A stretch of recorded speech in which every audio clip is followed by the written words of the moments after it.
okay, we still have the option to level up more, and I'm thinking whenever we level him up, his health will heal fully. So maybe I'm just holding it off till we are in another combat encounter and we can level up more. And we are currently in Buried Village. Here again we can, yeah, I think we are already at a stage where we have to reduce the music volume because this is just depressing music, and we have been listening to it for almost the entirety of the game. So let me just reduce it a little bit. Okay.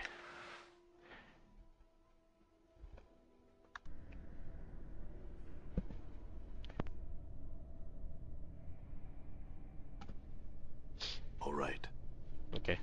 So we will let's kill this person real quick because thugs are, yeah, thugs are really annoying in this game.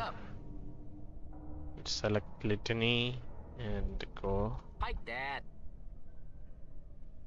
Like that. I don't understand why nameless one is not attacking. All right. Yep. Die.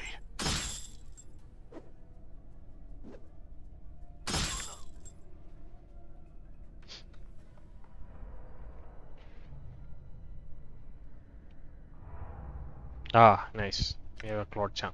Okay, so we've been getting few hints about, like, helpful, gentle hints about how to make this whole affair a bit easier. Because my initial assumption was that we are going to meet Farod and only. Okay, again the video is stuck.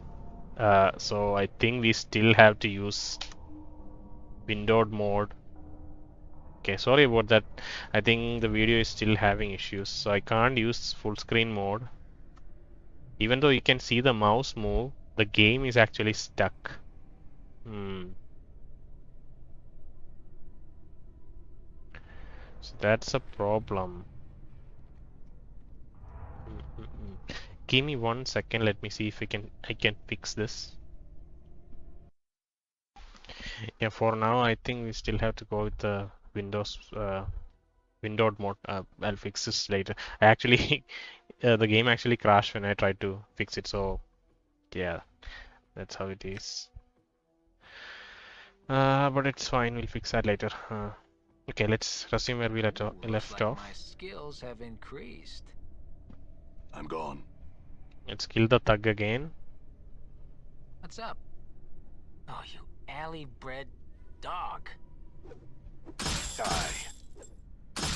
Damn.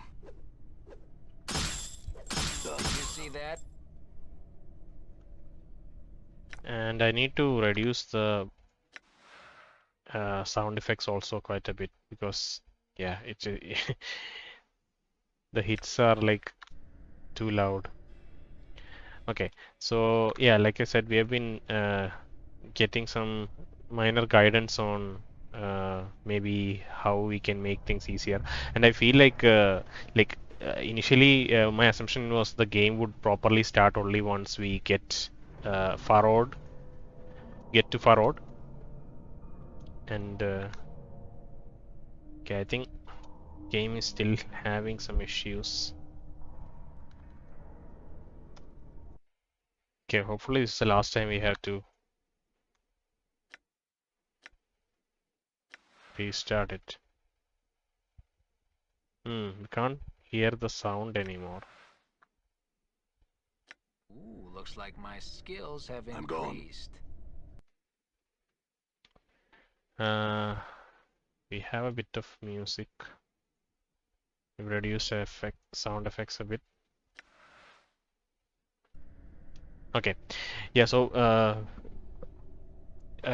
yeah, like I said, oh, let's kill the thug again.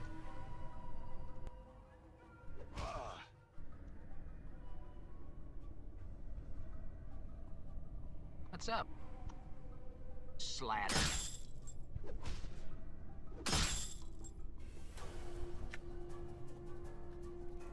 Yeah? Plain swine. Huh? Your face is just begging. Imbecile. Damn it. Okay.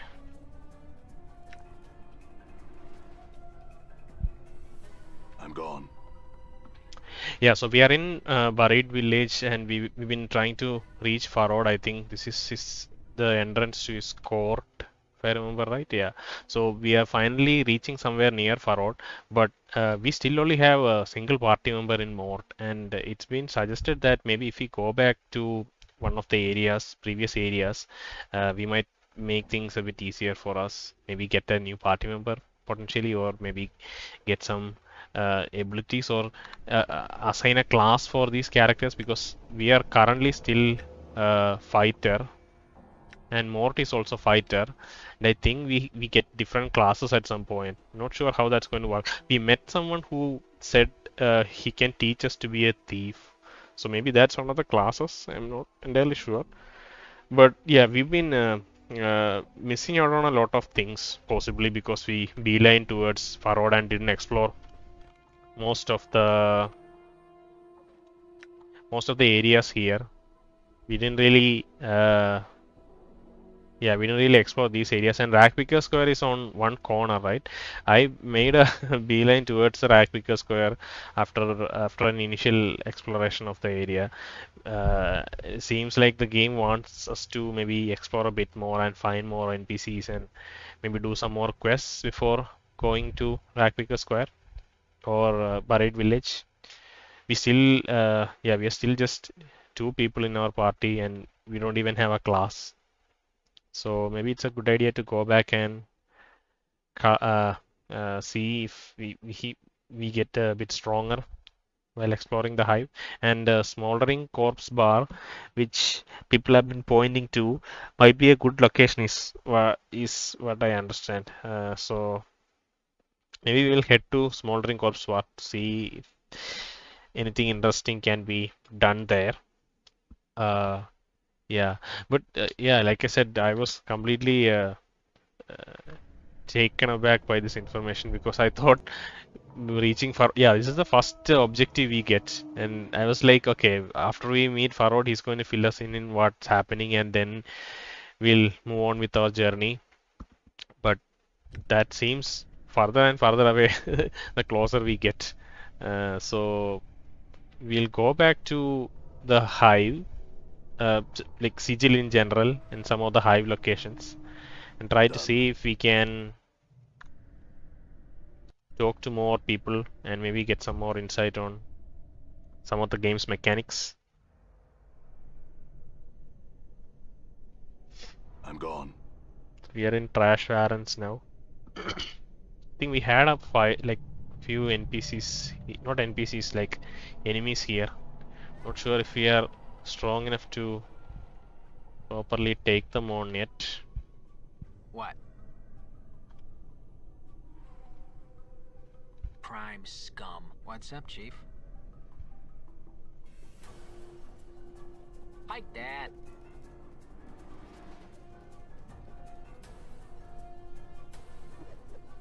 Slattern. Okay. We got more taking all the damage. Now Nameless One has to dish out enough damage to kill everyone. So this is 2 to 5 piercing. We should take out the barely injured one. That's the thing, these people are not taking too much damage.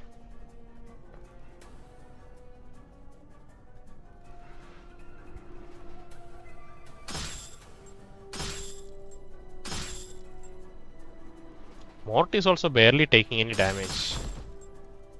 Takes 1 slashing damage from Trash Warrant's Thug.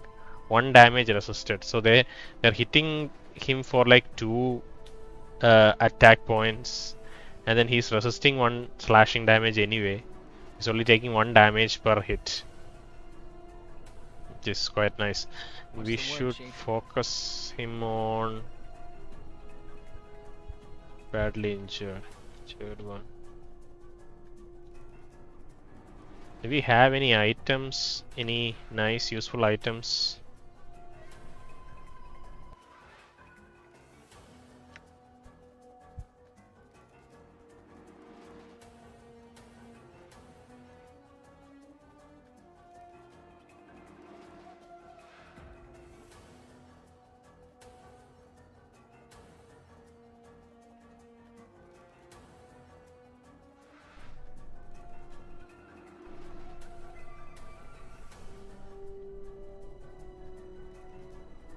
up?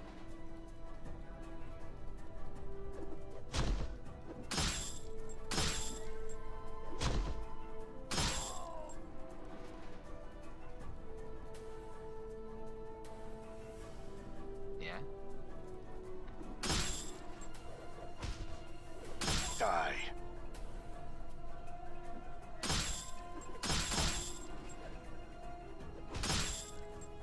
Huh? Sure, why not?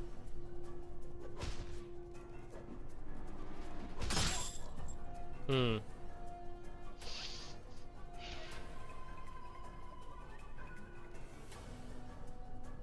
Yeah, I was trying to see if XP is shared between both parties the same members the same way. So it says gained XP 85, right? So does that mean that both Mort and Nameless one gets 85 XP? I was trying to make him stay away from the attack so that maybe he gets potentially all the XP, but we can't see for sure.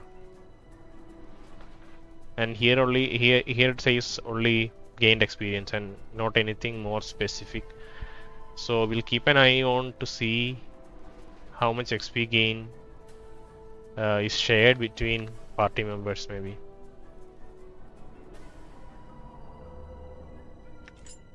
I wish these bronze rings would stack.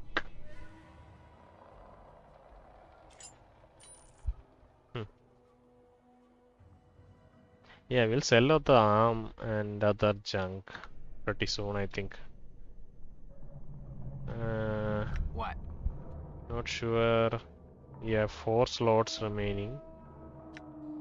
Nameless one also has 4 slots, and I'll probably get rid of these things because the limited inventory size is just really getting to me. So I'll probably get rid of all these items soon. I wonder why this is in dropped item list. Is it because it's close to him? Nothing's close to Mort. So if we move Mort closer, Okay. he'll also probably have dropped item. Okay.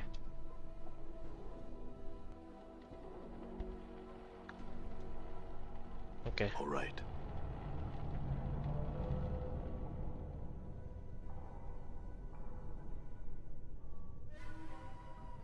Move here. Come on. All right. What's up, Chief? She has the personality of a patch of razor vine and twice as ugly. Damn it. What's the word, Chief? Your face is just begging to be kicked.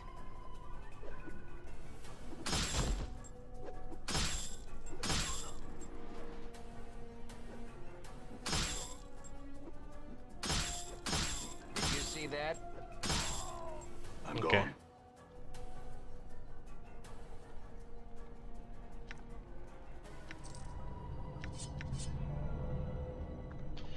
So we'll quickly check out trash warrants more and see if there's anything to be discovered here.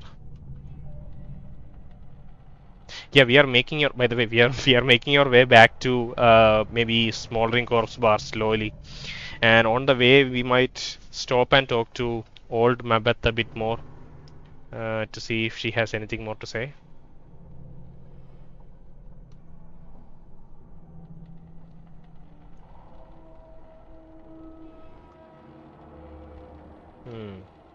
So we just rushed past this area last time just because we want to get to say safety. Buried villager, uninjured.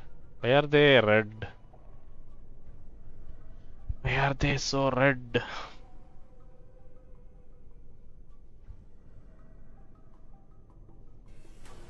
Okay.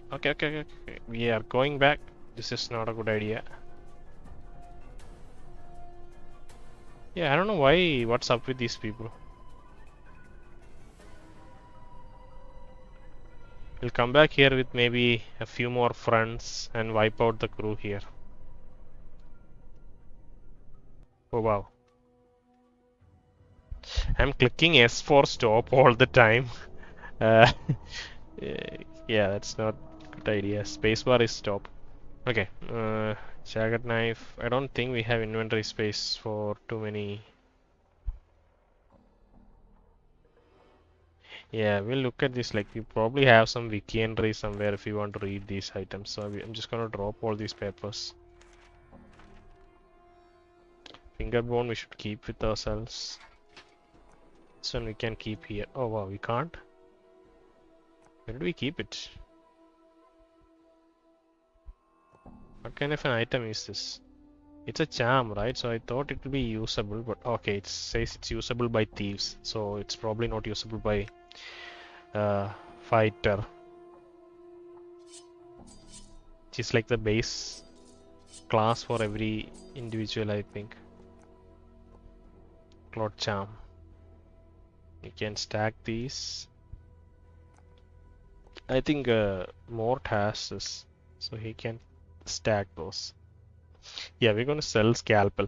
You know, the more they stay in our inventory, the more annoyed I get. So I'll probably sell off all these things at once. Okay, so let's close the inventory and pick up the knives. Who picked it up actually? Okay, we picked it up. We have a lot of knives. And I think we can sell off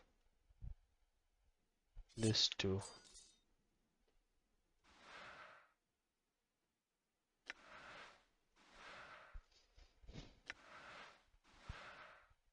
Yeah, we'll sell off the stiletto too.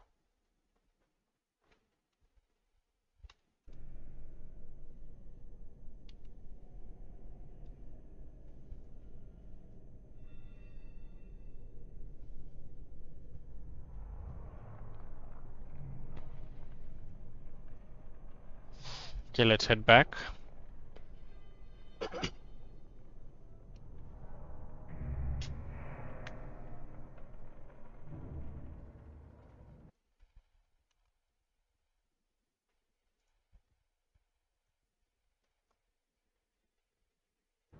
All right.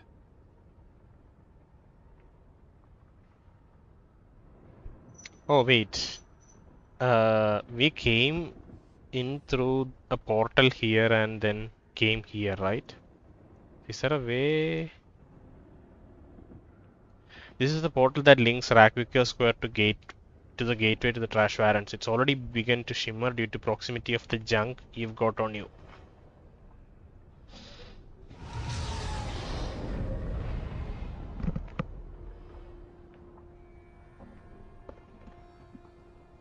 So do you think we need junk every time we come through this area? Do we have some junk with us right now? We have. So if we didn't have this item, we would be stuck here, is it?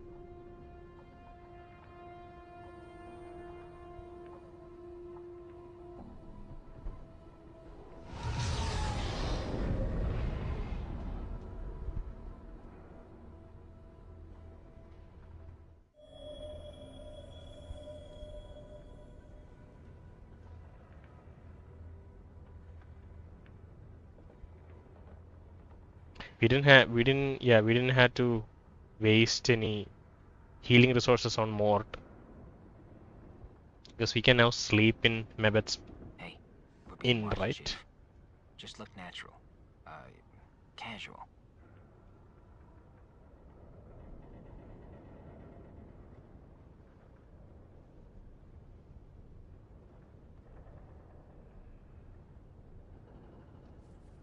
Where is our marrow front? We had a marrow front here, right?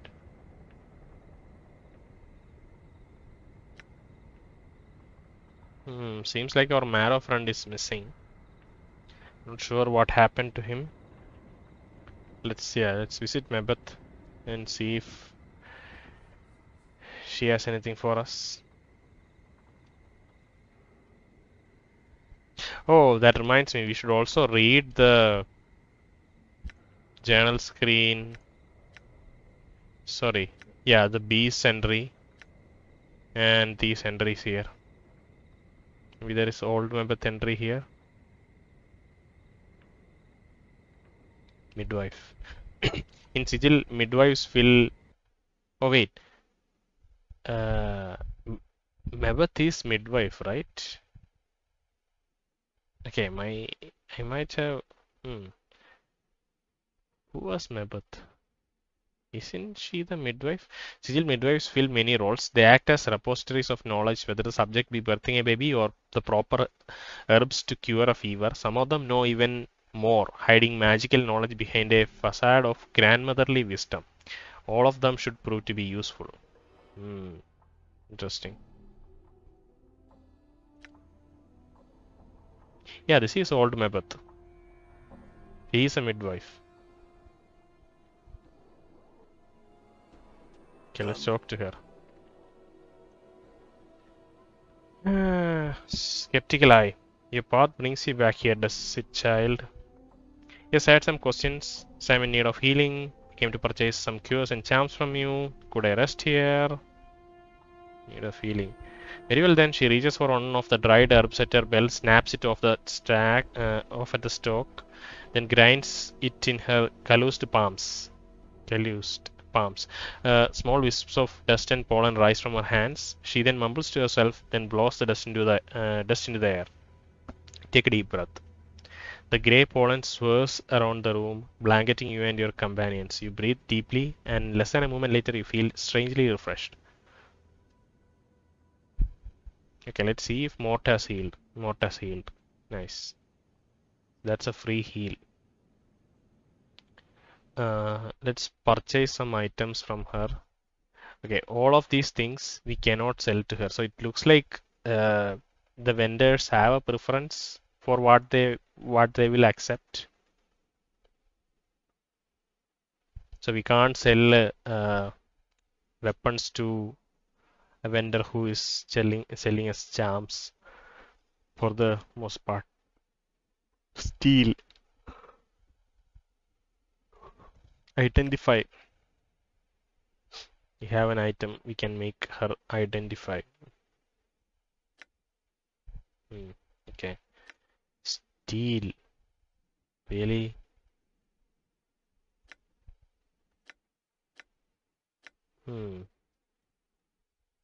Is it dexterity that the check that's required to steal? Aid. Remove curse. So curse might be some sort of status effect that gets applied in maybe later encounters.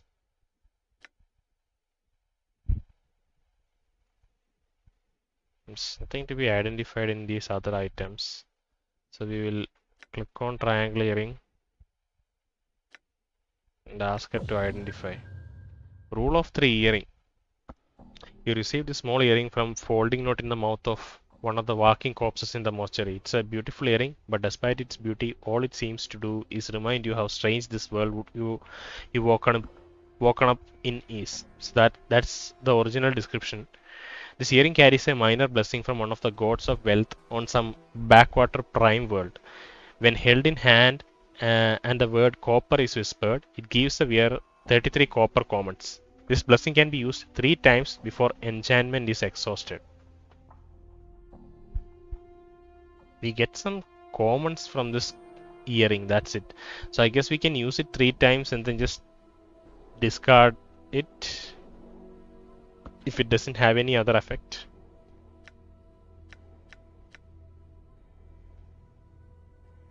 Three uses. So let's sell the things in Mort's inventory. I hate this ring, but I'm wary of selling it at the moment.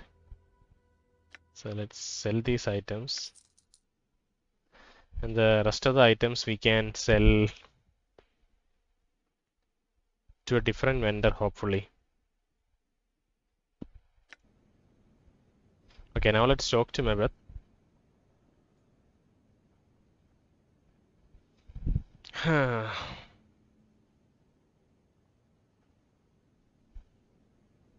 Wow, are you a witch, Mebbeth? I don't even know what a witch is, like in the context of this world, what a witch is. And if asking that is a offensive thing. It's way down in the list, so it seems like an offensive thing, like at least a maybe frowned upon thing to ask. That that pa you watch as Mebbeth spit once, twice, three times, then follows it by making a semicircle or heart. That gull turd. What should be wanting with the likes of him? He is not he's not in Ragpicker Square. That much I can tell you. You need to find a way under the square to get to the third spider skip. Even talking about him leaves a foul taste, it does. So maybe she's talking about the buried village, and that's right under Ragpicker Square.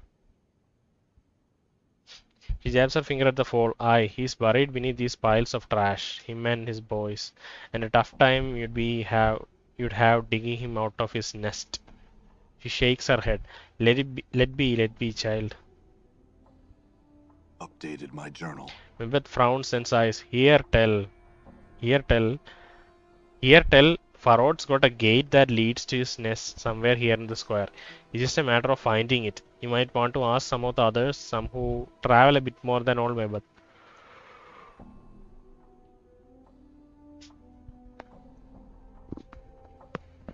Missing a journal.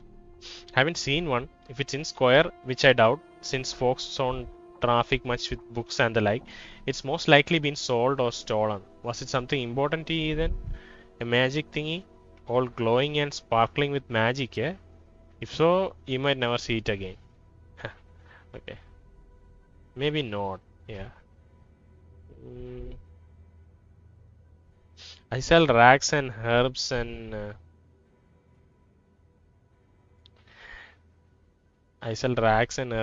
cures and charms and mixes and poultices and all that wash. Also, if you find a cure item you can't figure out, bring it to Mebbeth. No promises, child, but mayhap I can riddle out what it is. So that's about the identify ability that she can use.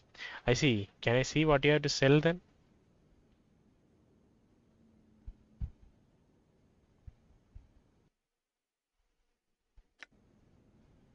No, go away. Are you a witch, Mebbeth? I'm wary of asking this. Let me quick save.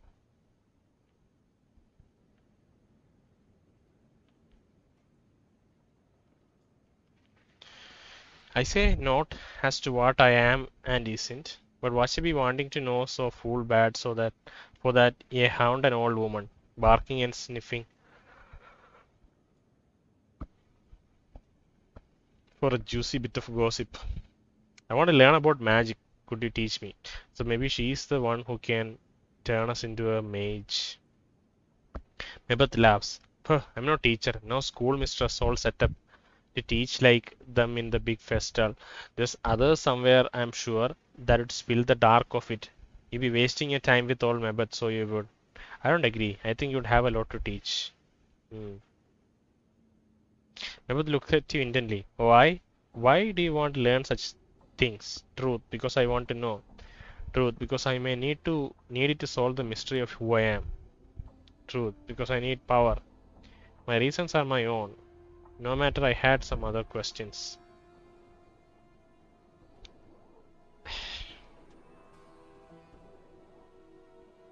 I feel like if we pick one of these, we won't get a chance to return to and choose another. We'll say I need power. An ill desire. For the ladder of the art will always remind you that there's another rung just above ye, and there's a bunch of people and things that'll be on it too. There'll always be someone better, and they'll learn ye if you crave too much. I understand. Will you teach me anyway? Mebbeth shakes her head. One should make songs rather than make magic. Songs have more beauty. Magic has been made dull, commonplace, soiled by the more people that have roamed through it. She squints at you. Yeah, she squints at you. I'll teach you. But first you'll need to do some things for me. You hear? Like what? My legs aren't good for walking about still, and there are errands I have to run. I would have a run. I need you to fetch me some herbs from the market. It's fireward, easterly and southerly from here. Southeast. That's like bottom right, right? In the high market. Here's a sample. She takes a black seed from her coat and flicks it to you. Black seed and flicks it to you. Okay. Examine Updated the my seed. journal. You twist the black seed in your hand. As you do, you feel a small bite. Then a drop of blood oozes from your thumb. There are tiny barbs on the seed like teeth. Mebbeth snorts. Careful with it. Show it to one of the fruit merchants at the market. They'll know what herbs you seek.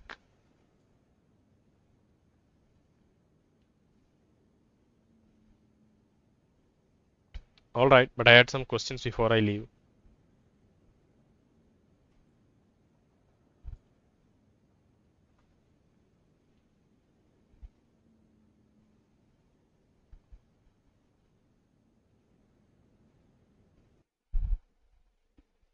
Okay, I think we are done here for now.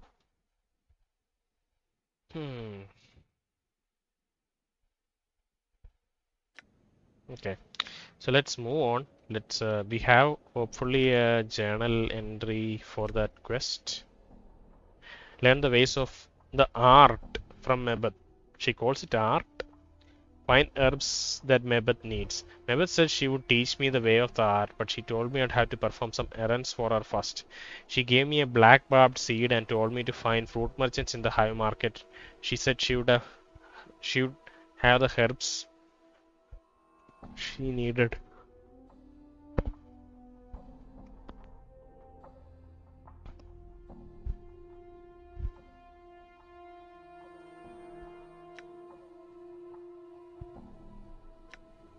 Alright, so we have another reason to move back into the southern Done. market. We are missing your marrow friend.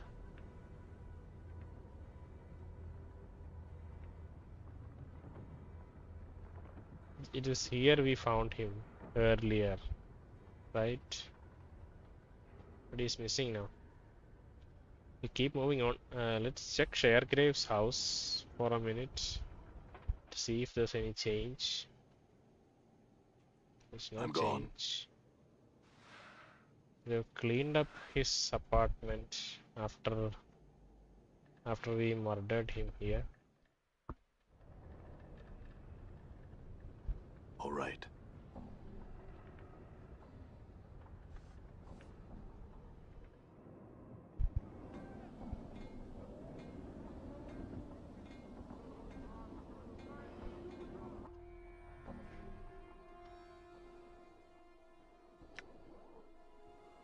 So we are in this hive. This is the southeasterly hive. This is the one with the smoldering corpse bar, I think. Okay, let's head to the right and then to the bottom side. I'm gone.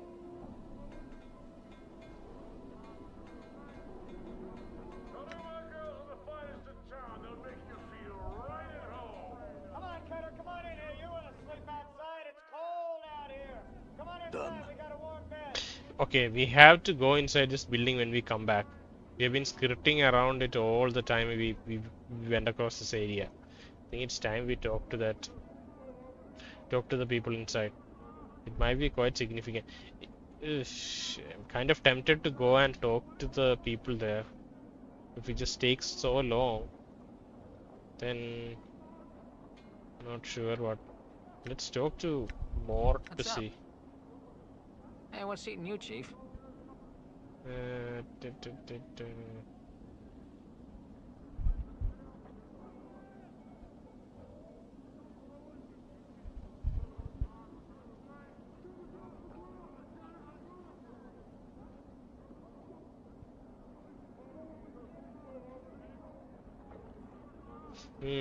You know, Litany of Curse has been very helpful for us. It is almost tempting to curse to everyone in the presence of more just to make it stronger. That's literally been the one thing that has been saving all these encounters for us. Because he can tank all the hit while we poke away at the enemy. Sure, why not? Done.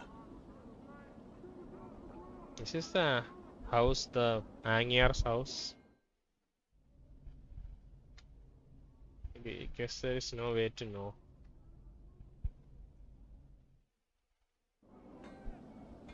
Done. How do we... Okay.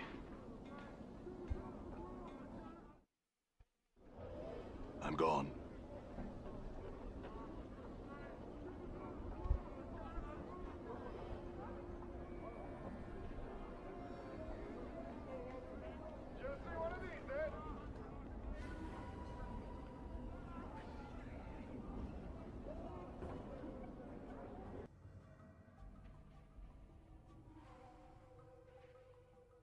Okay, this is a place with a smoldering corpse bar.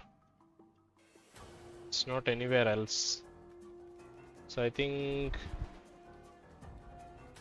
Okay, this is the way... This is where we can go to get... But southeastern portion is what she mentioned, right? We check the journal description.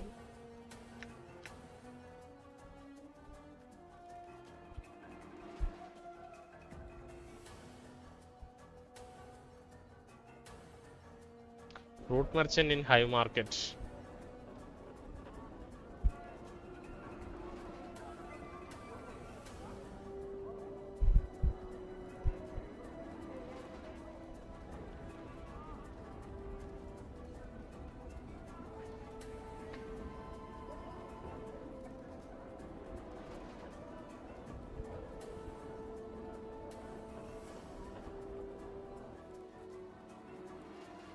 That's a tattoo parlor. We won't be having merchants there, right?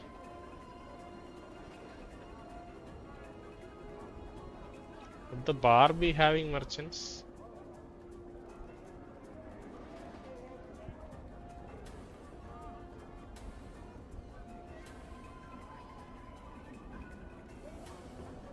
Hey, we're being watched, Chief. Just look natural. Casual.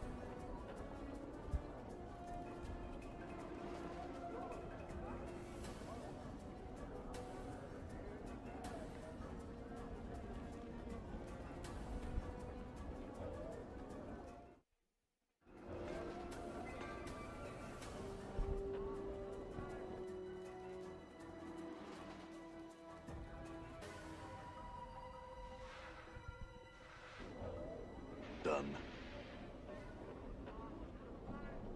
Okay.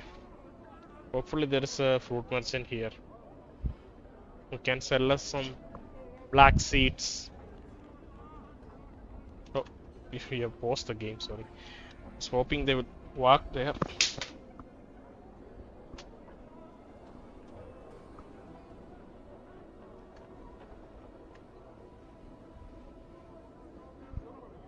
Jellied Hydra eyeballs in aspic. Give it a try. It's delicious.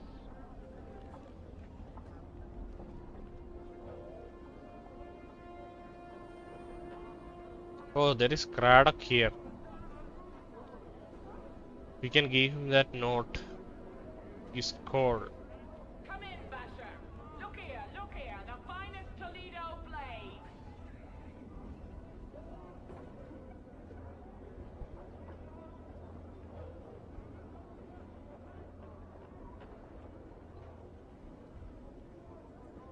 They are from Outlands, my lord. Neither wholly insect nor animal. They are friendly, playful, and quite loyal. He takes a sidelong glance at the limbs, then leans closer to whisper. Pretty tasty too in a pinch.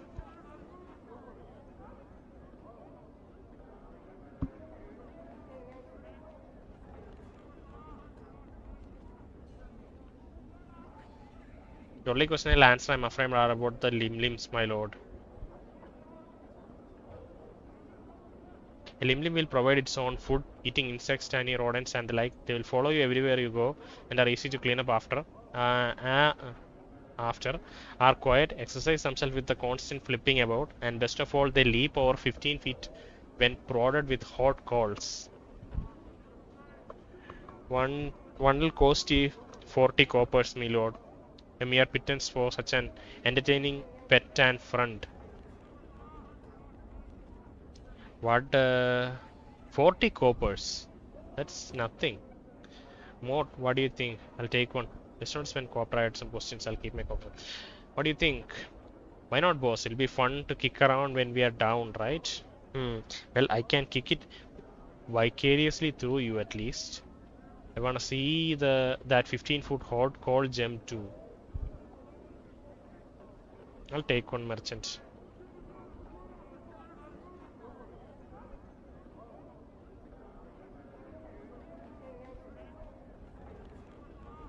Jellied Hydra eyeballs in aspic. Give it a try. It's delicious.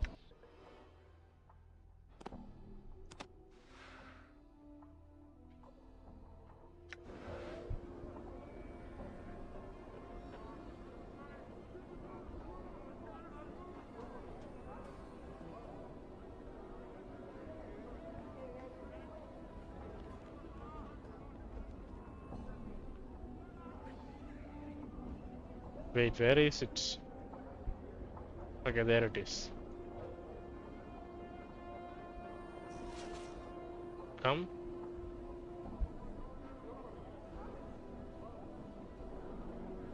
Can't afford to get cut off. Oh, where are you going?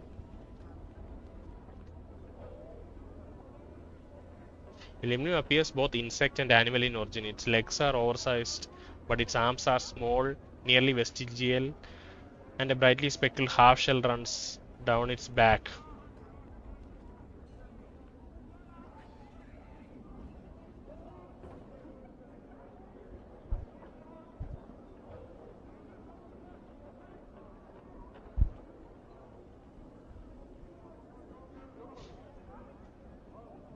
Okay. Will not kick the limb. I'm not sure what it does. Maybe it has some unique effect. Can't afford to get cut off. This grim-looking woman spares you only a brief glance before returning to a rant on top of the stage. She has a powerful voice that carries across the marketplace, even cutting through the noise made by the merchants and the surrounding foot traffic.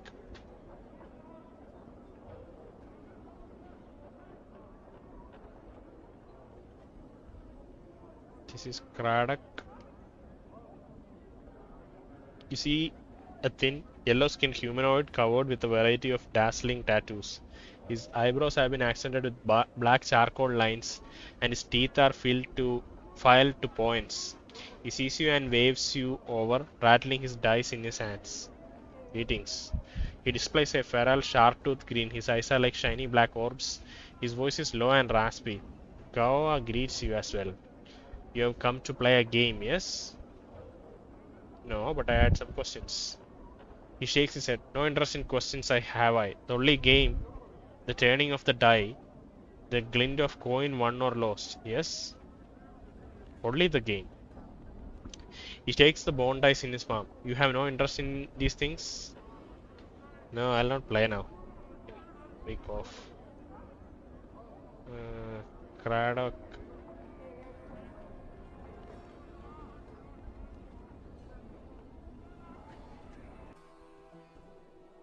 I'm not able to sell the weapons to these people. They only sell for 1 gold anyway.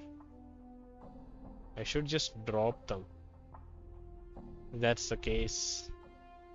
You know, I was thinking you could just hoard all of these weapons and sell them someplace. But it looks like they only sell for like one common, which is Come in, Basher. quite low. Look here, the finest Toledo blade.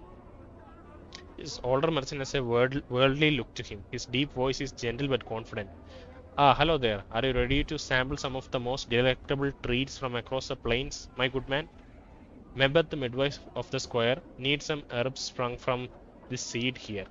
Can you help me? What do you have? All manner of delicacies to delight your palate, my good man.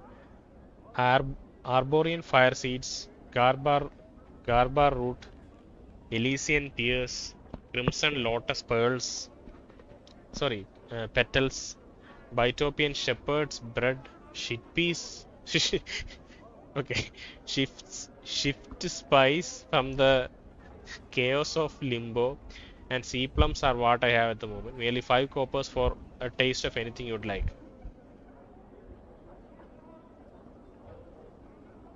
Hmm, I don't like this.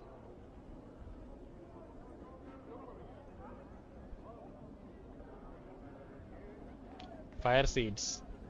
I can only suggest that you try it, my good man, and see it for yourself.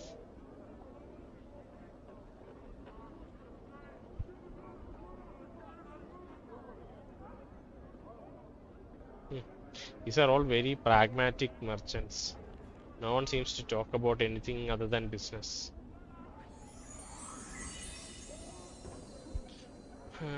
As he presses it between his thumb and forefinger, he winces and a small drop of blood appears on his thumb. Ah, the seeds got a bite on it. No. Ah, the seeds got a bite on it. I noticed that. Do you have uh, the herb she's talking about?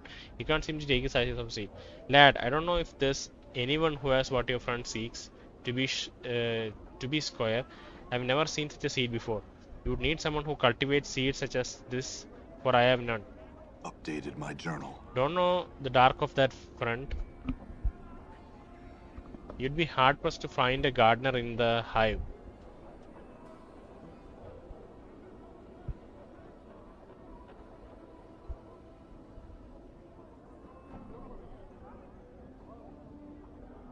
Hmm. I thought this would be the person. It seems like he is not selling any of those items. Hive dwelling. His call. You see a spindly looking merchant with a brush of grey and red stubble across his chin. He wears several layers of brightly colored robes, so much so that he looks like a flag with arms and legs. He's shaking slightly as he watch. Greetings. Hi, Gaskor.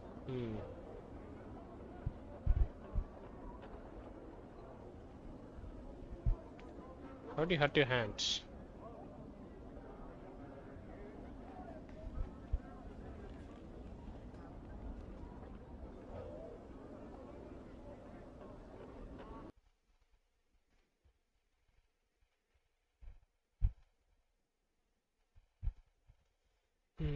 We're not able to sell these still.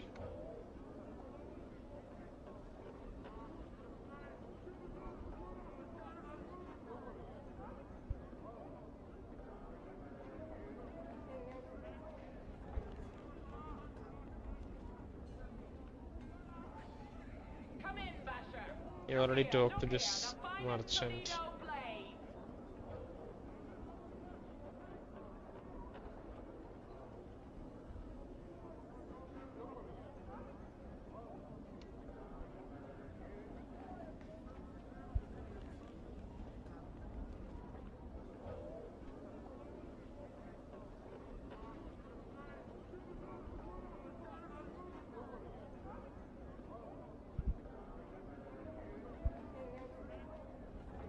Oh, nay, Cutter, just told. I thank you for your concern, though. He smiles at you. That's this just another marketplace in the hive, worst ward in our blessed city of Sigil. He smiles bitterly, then shrugs. As long as you watch your back and get somewhere safe by dark, it's not too bad a place, as slums go. Hmm. Nay, don't know the name. Sorry, Cutter.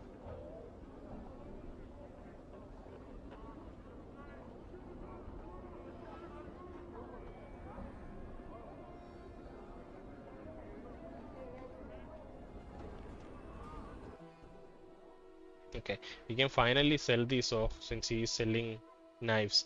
Oh, he's selling it for one. Okay, that's actually interesting. I guess the pricing for this is like very weird.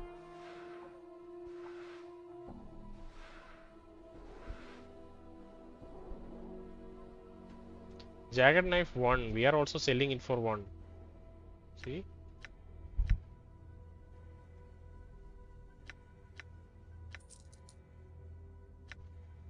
It's not worth picking up jagged knives or any weapons, it seems.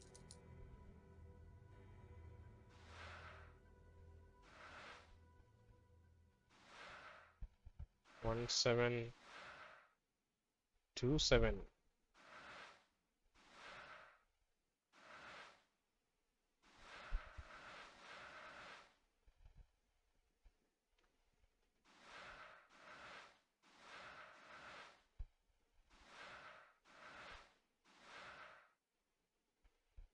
Battle axe of quality.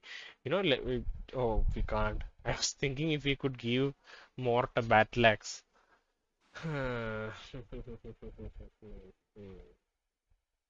Usable only by fighters, but it's very slow.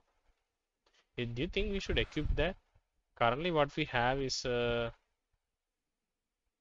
do we have actually? We have a normal knife, right? 2-4, 2-4 piercing damage. Yeah, we have this 2-5 piercing damage. I think we have this one. Slashing, speed is 7, speed is 8, weight is 9. Maybe we could buy something like, oh, but currently we don't. Okay, I'll hold off on purchasing anything from this person at the moment.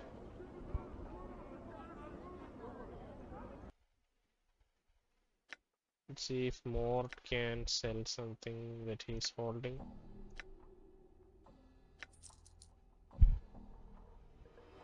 We can't sell the left arm, we'll drop it next opportunity. Okay. Done. Let's talk to one of the hive dwellers. Just look natural. Casual.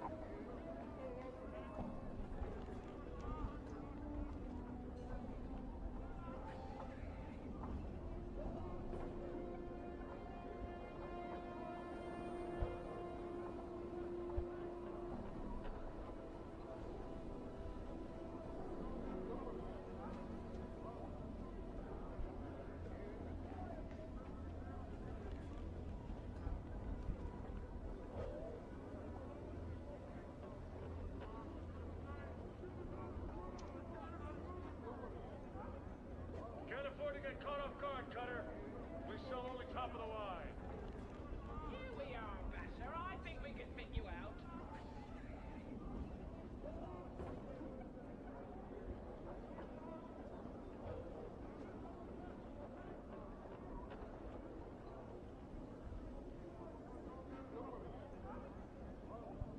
The man glances at you and his frown deepens. Hi, what are you sniffing around here for? He grunts. I have no time for the likes of beggars and dogs. Now push off. May I? He studied your face as if trying to recall you. If I am, what be it ye? I come with a message from Bane the Center. The message states the shipment must be in crust by third day or there will be penalty. By hells, can they be such fools that they think we can miracle it there? Alright then, your message has found its way to the right ears for all the good it will do. What's the problem? Look around you. Craddock notes to the laborers in the marketplace and scouts. These laggards and half-wits can barely keep up with the load as it stands. Now it needs doing in half the time. I'll tell you what I need. All my men to show up for work. Jela is gone missing since this morning and I need him back now. The hybrid goat is probably passed out on the street somewhere by smoldering corpse when he should be here helping us, worthless sword. We are more and more inclining towards, okay, just naturally, okay, inclining towards this second option where we are just going to take advantage of whatever opportunity we can find, because it feels like such a world where nothing else would be rewarded or like even acknowledged or even recognized. It will fly past them if you show them any kindness. Like they're such harsh, hardy people. Like you'd be like confused if you, oh yeah, could he? Kratos consider. And now why would they do that? See, they'll be confused if you say something like that without asking for a price. This world doesn't like nurture such a culture. You can see where we exist, right? It's such a horrible world where such a type of interaction normally would never happen. You need the help, don't you? Doesn't sound like you can spare the time to go looking for him, and that's work to be done. And there's work to be done.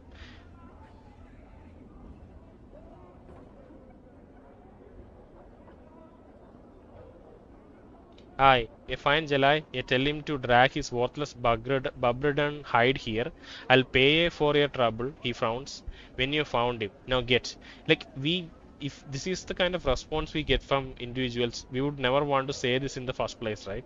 We are not helping someone we like. We are helping someone we actively dislike and feel kind of repulsed towards. So why not just get to the real feelings immediately instead of going roundabout way and getting some money at the end? Is the deal likely be is likely by the smoldering corpse? Where's that? Updated my journal. It's south and east of here. Head through the southeast gate, then head east for about a block. It's got a mess of drunks outside. Can't miss it. Jela is most likely somewhere around there. Okay. So we can go back to be in the center and get some. Container is locked. Let's bash it open with our pry bar. Forced it. Open. To get a rusty dagger. There's nothing here.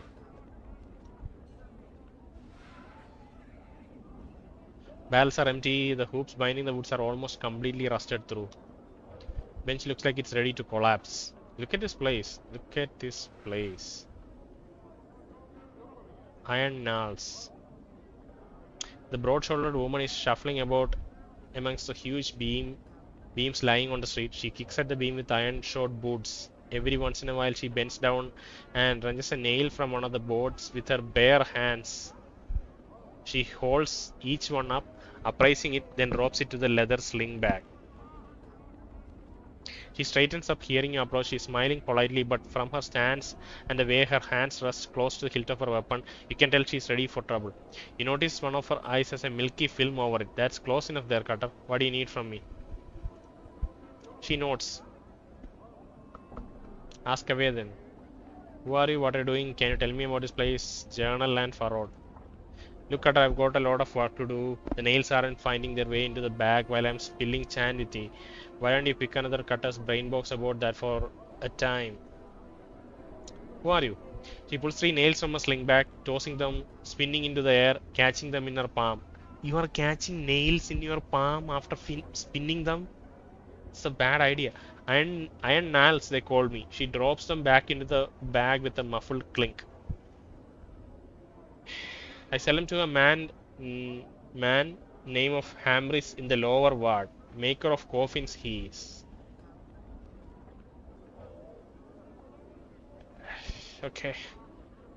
Okay, I don't understand how I'm just taking in how the economy of this place works. There's a woman wandering through the street, picking up rusted nails from a broken beam, and then she's taking it to a coffin maker who can make a coffin. Who possibly makes coffins with the nails, with the what's the word? I'm missing the word again. Okay, so she's collecting the nails and taking it back, and yeah, this whole economy, it seems like I don't understand it.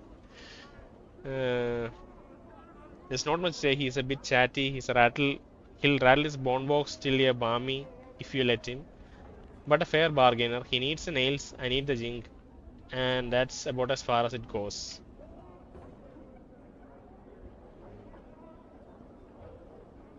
Where's the lower ward? Does anyone scavenge? She grins and shakes her head. No one was clever enough or had the will to do it before me, and I have showed off anyone who's tried to jump me claim since. Okay. Your claim? Aye, that's what I call it. Honest labor's hard to come by in the hive, and I'm not about to let some sodding piker peel me off me work. I've sent more than one berk running and owling holding their guts in or off with the collectors if they were unlucky. Her dead eyes gleams maliciously. The hive knows his spot is iron Nalls. This spot is iron Nalls, it does. If, is that how your eye was ruined? None of your business, Berg. Why would you like a matching? Why would you like a matching wound for your collection? No, that particular one's not quite me. Not really. I had some other questions. I heard the name I have. Head of pack of collection. I head of a pack of collectors also. Like I hear. Not sure where bodies find him though. You may want to try Raktika Square. It's north and west here. A whole mess of collectors called keep there.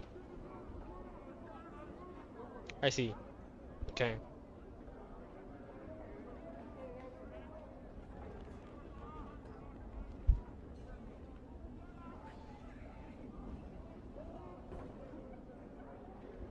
You're right indeed, Cutter. I'll do it. Thank for the idea. She smiles.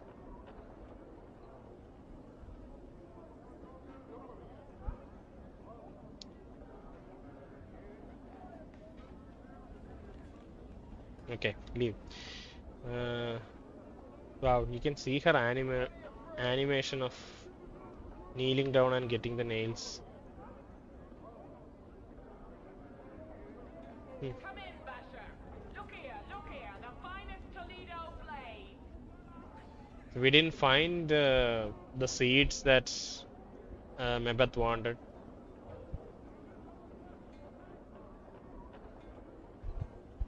Can't afford to get cut off. Dwelling, Bask and Skip. Yeah, we tried entering Bask and Skip last time. He's not a very hospitable fellow. He's immediately angry at us for entering his house.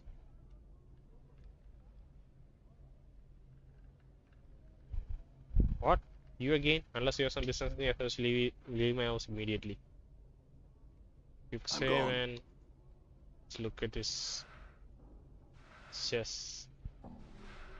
Nothing. I wonder if we cleaned him out last time. Done.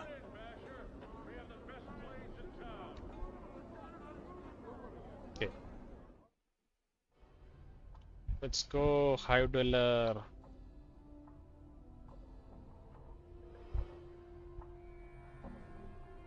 What are you doing in my house? Don't you have any manners? You don't just go around entering people's houses. Well, now you know. Please leave. And close the door on your way out. I have many chores I still need to finish and I don't need any more interruptions. Sure, okay. I'm gone.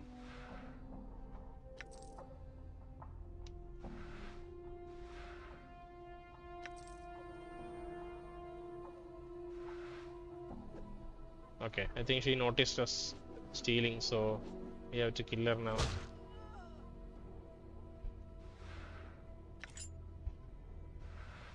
That was unfortunate. So, like, I wish. Okay. Maybe it's because we stood around, but probably it's because we stole her things. Shouldn't be doing that. At least now we know that there is a real reaction, so we'll be careful not to do that next time. Let's seal the bronze ring that we bought. We just got now. Can sell it again? No, don't sell the pet limb.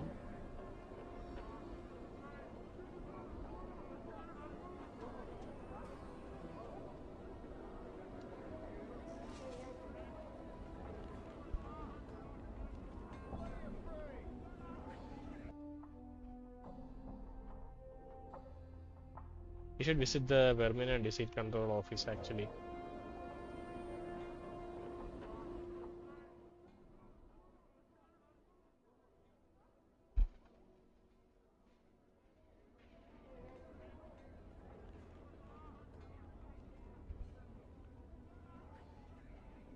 Crier of Esanon. Streams of tears have carved channels down this man's dust-covered face. That's not a normal thing to happen. He looks to be a monk or a holy man of some sort, but the dirt covering his body makes it nearly impossible. Okay, I guess it's just the dust-covered face, and you can see the water streaming across his cheeks. Makes it nearly impossible to see the man beneath. He is chanting and rolling his head back and forth. It looks like some sort of ritual. Greetings, leave the holy man alone. Okay, see a holy man? What's wrong? Are you crying? Sorry. The man stops frenzied chanting and glares at you with his tear-rimmed eyes. He opens his parched mouth to speak, but all he can manage is a withered croak. His voice is so hoarse that it sounds like he has been without water for days. As you watch, a tear trickles down his face. I am crier of Anon. Updated my journal. Who is Anon? The man throws back his head and gives a rasping laugh. It sounds brutal and defeated. Anon, it's not a man but a city. We cry its name because Anon must not be forgotten. All the cries of Anon carry this burden. Because its name is all that remains. Its avenues of light, its 70 of people, its giant spiraling parks. When it was laid waste and reduced to memory, only 70 of its people survived. It was only our duty to see that its name was remembered across the plains. Many criers of Anon have died for the sake of remembering. Many.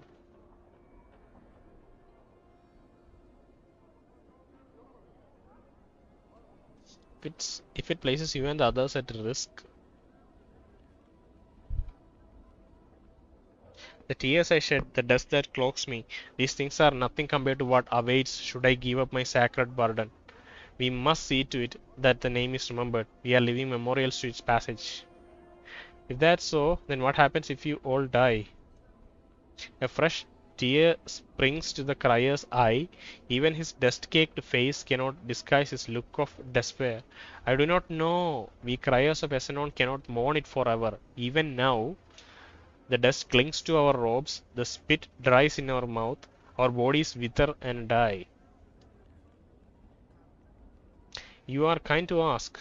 Unless you can immortalize Anon, there is no help to be had. Does it have to be you that cries Anon's name?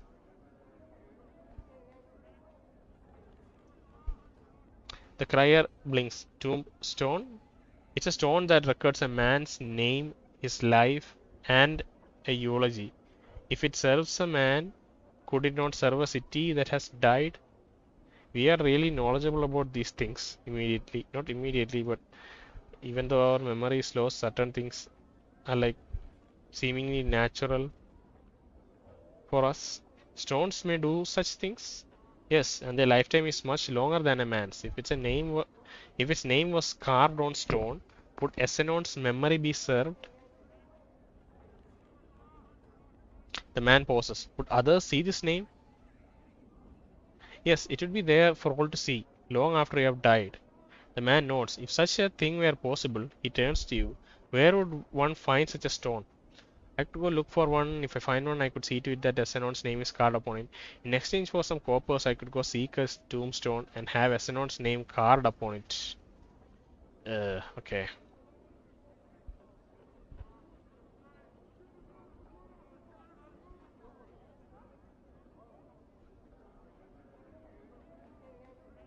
Yeah, this is such a kill and be killed world. Like, at least the general vibe is that you do anything to survive, right? And we are not invested in Anon in any way. It's not like this person has immediately. It's not something we feel invested in immediately, right? You would do this. The man's eyes water up again. You would be setting all the cries of Anon free, but 70 of us remain. The burden of remembering would be over after so many. Years, and all you would ask is some copper in return? Yes. Then you shall have it. The crier reaches into his robe and draws forth 5 copper coins, which he counts off to you. This is all I have. I hope it is enough. The copper is all I wished for. There will be no tombstone for us and on farewell. It'll have to do. Alright, I'll return when I place Essenon. Okay. My journal. Fine, fine. Crier of Essenon. What is this? 5 dwelling. Let's actually see, go inside and not loot this time. We'll just quick save and loot them blind right in front of their eyes. See if they have a reaction. Hopefully they have something in the... They have nothing to loot. Jesus. Okay. Ma'am, do you have something I can loot to aggravate you? So it's not the case. What if we place some junk inside here? We'll have to test our theory elsewhere. You see, woman is worried. Woman with a worried look. I'm waiting for my husband to get back. He's been gone for a while now, and I'm getting worried. I'm sure you're right. Oh my, look at the time. If you will excuse me, I have some work to finish up. What is that about? My husband is gone again. Sounds like he's a busy man. Yes, he is, and I'm busy as well. So if you can, please leave.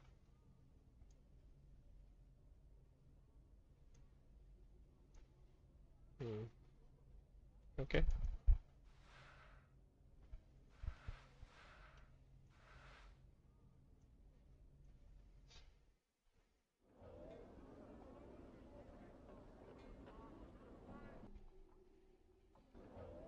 All right.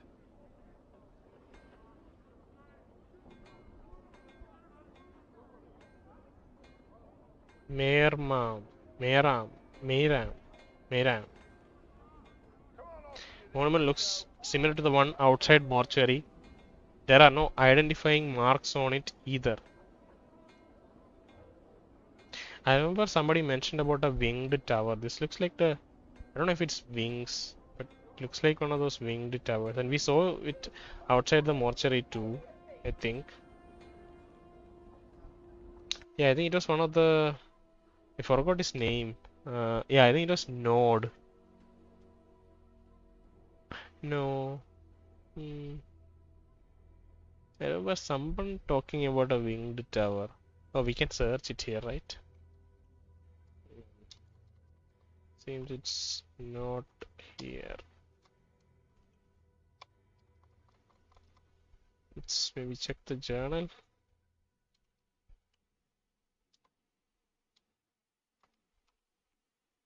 Yeah, it's not recorded.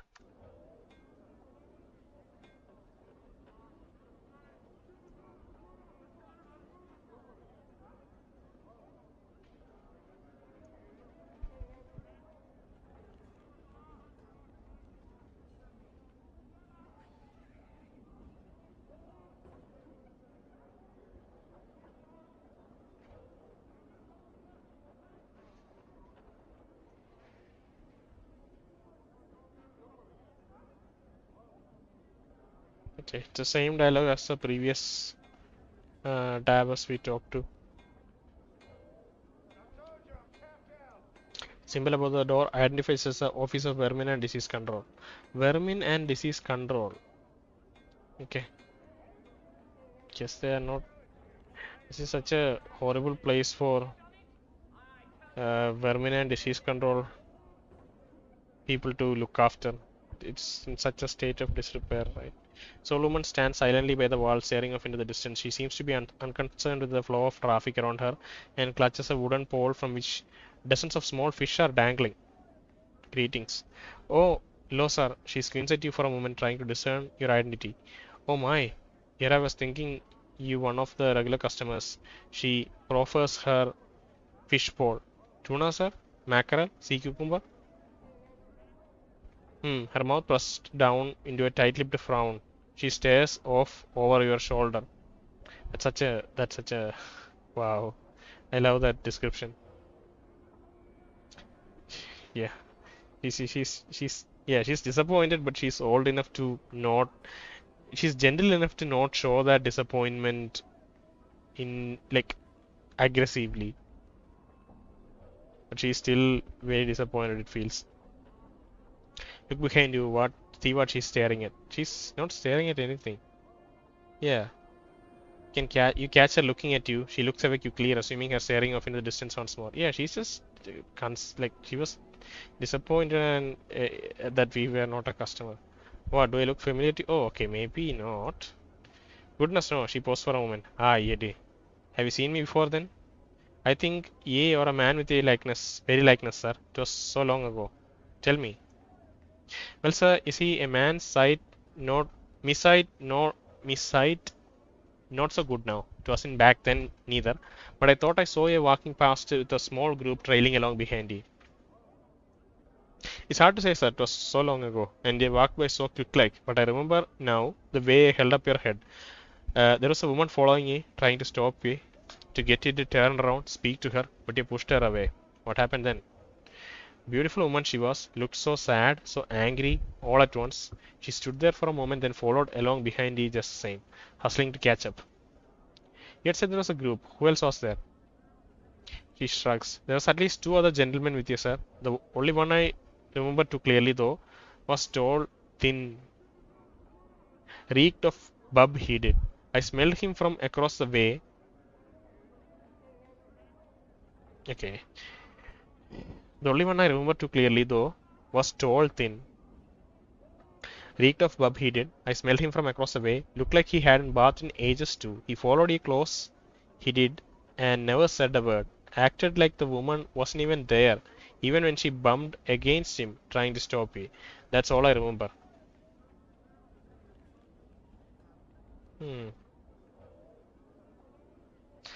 How much do you give the fishwife?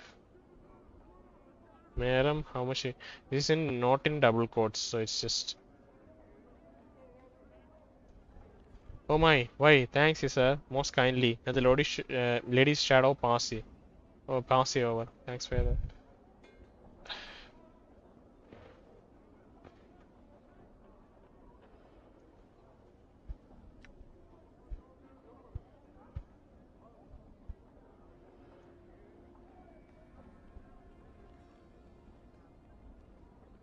Oh God. Okay. This random voice acting coming in from here and there, just as part of the crowd noises. Ash mantle. You see a dustman in long black robes and a pale face. Unlike the dustman you saw in the mortuary, however, this man looks confused and is glancing about as if looking for something. When he spots you, he raises his hand to attract your attention. Greetings. This man seems relieved that you are speaking to him. He bows slightly. Thank you for hearing me, traveler. I'm known as Ashmandal, one of the Desmond sect. I was wondering if you could direct me. I don't know the area very well, and I'm looking for a certain establishment, a bar that those of my sect frequent. Do you know of such a place? Sect? You're a dustman. Don't you mean faction? Oh, the dustman bar. It's by the mortuary. Orient yourself by the mortuary front gate. Then walk directly southwest. You can't miss it. This is such a nice way to explain directions. Interesting. I've heard of it. I'd be willing to help you for a price. I've heard of it. I'd be willing to help you if you'll answer some questions for me. He notes, your request is reasonable. Tell me where I might find the gathering dust bar and I'll be happy to answer your questions. The bar you want is by the mortuary. Orient yourself. Okay, yeah. Center yourself on the mortuary, then walk 3 blocks west, I believe. And it's the first alleyway on the right. 3 blocks west, first alleyway on the right. Hopefully you're not sending him into the alley of dangerous angles or something. Actually, I can't seem to recall where it is. Okay, just say the answer. The resident smiles. Thank you very much, traveler. I appreciate your kindness. The people of the hive are rarely helpful in such matters. Yeah, tell me about it. Oh, tell me. Okay, what? Okay, I said the thing out loud without reading the sentence. Okay, that was just my own expression. Tell me about it. I can see the thing written down. Okay, tell me about it. Say, can I ask you some questions? That is a nice catch. Okay, what do you have? What questions do you have? I'm looking for a man named Pharaoh. Do you know him? I'm looking for a missing journal. It'd be my pleasure. We, the Dustmen, recognize his life for what it is an opportunity to experience our passions before the next life. We sift through the dust of our past lives for meaning before the next.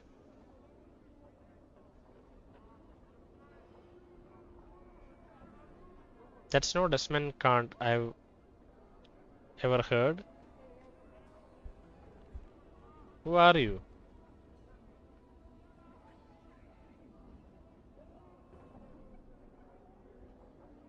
An opportunity to experience our passions. That's not the way Dustmen see it. It's not an opportunity, right? They don't see it as an opportunity.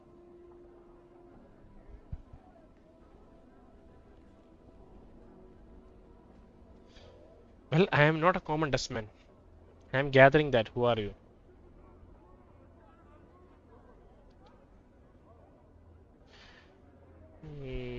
I see I had some other questions. The man nods a little uncomfortably. Why? I'm Ashmantle, one of the Ninth Circle. Ninth Circle, there's no such thing. He suddenly tenses up. I don't have time to debate the practices and rankings of the Dustman sect with you, if you'll excuse me. Okay, he's just a Dustman, like he's another infiltration agent, it feels. Who are you really? Oh my god. Get him. Oh shit, that was such a. We should have grabbed his hand. What an unfortunate thing. We don't have a save nearby, so we can't do anything. We should have grabbed his hand. That is so frustrating. I wanted to know who he was. Damn. Put your club away for God's sake. Please carry a dagger. Okay, we're trying to go inside the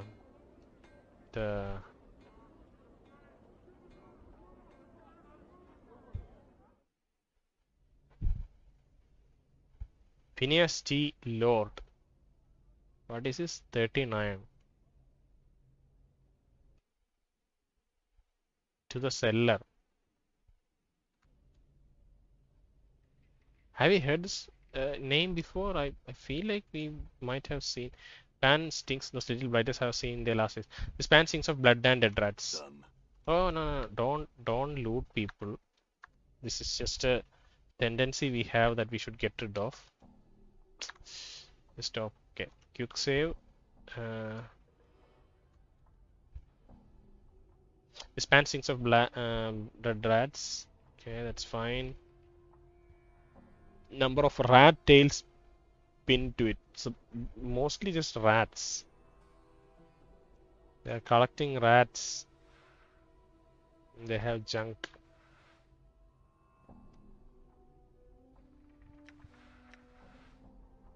Forced it.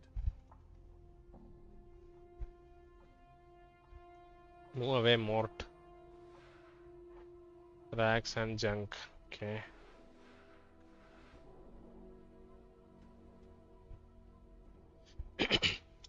You see a squat man with rash-covered skin and several pustules covering his face. His clothes seems to mark him as some sort of an official, but they're dirty, wrinkled, and covered with rat hair. As we watch, he idly scratches himself with stubby fingers. Jesus Christ. Greetings. The little man shrieks and jumps, startled, clutching his heart. He takes a deep breath and pushes his spectacles up on his rash-ridden nose. Yes, yes. And what is it that I can do for you? He scratches his nose and looks up and down, studying your scars. I have little to nothing in the till, so if you have come to plunder the premises, this location is ill chosen. I'm not sure if... Okay, I wonder if this dialogue would come if we didn't try to loot him left and right. I'm not here to plunder the premises. Who are you? Little nothing in the till, eh? Well, why don't you just give me what you have and we'll part as friends. Okay. I am respected Phineas T. Lord, the 39th in charge of this hive branch of the Office of Vermin and Disease Control. It is my distinguished privilege, he scratches his chest and puffs up, to inform you that we, in the bureaucratic sense of the word be, meaning to encompass the sigil bureaucracy as a whole, are accepting bounties on all manner of vermin and stress. He's just stressing this part so much that it's clear he's running an illegal business, not at all affiliated with anything sigil bureaucracy related. On all manner of vermin and strays that infest the scratches again, fair streets of sigil, hub of the multiverse and city which sits at the center of all things, the city by which all other cities are measured. Bounties. Updated my journal. Yes, we, in the bureaucratic sense of the word, we, meaning to encompasses, okay, are accepting tangible proof of eradication of brain vermin, aka cranium rats, from the hive area where we have clustered quite thickly for past many years. Cranium rats from the hive area where they've clustered. As a recent census of vermin population has shown, has shown. I'm empowered by the Sicilian bureaucracy to pay a bounty of, he puffs up dramatically, one copper common per cranium rat delivered to my branch office. Cranium rat. The cranium rats are species of vermin that become more intelligent the more of them are in close proximity to each other. One cranium rat alone is but a nuisance that claws at the board and burrows into food. But 5, 10 or more, and their intelligence grows until it surpasses even the intelligence of ones such as myself. Scratches, then sniffs disdainfully. I imagine that 2 or 3 cranium rats might be enough to outwit you. Okay. Another comment like that, and you'll be wearing your ass as a hat. Okay. How many cranium rats are in sigil? Tell me more about. Okay. More than enough to last a bounty hunter a lifetime, perhaps several. How did someone as illustrious as you end up in such a place? Cranium rats are a species of vermin that became more known. Okay.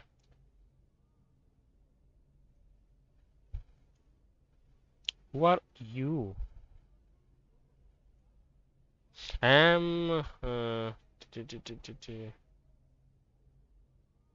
Bounties.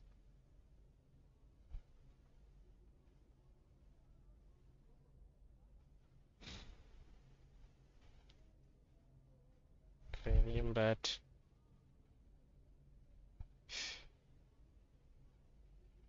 Okay.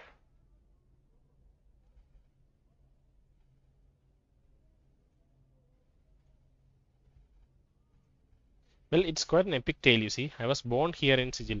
Oh my god. What? The saying time is passing? That's a way to rest.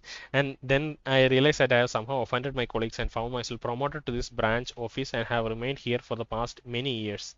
Okay, he might be a legit guy, but he's transferred from some other place to here as a demotion.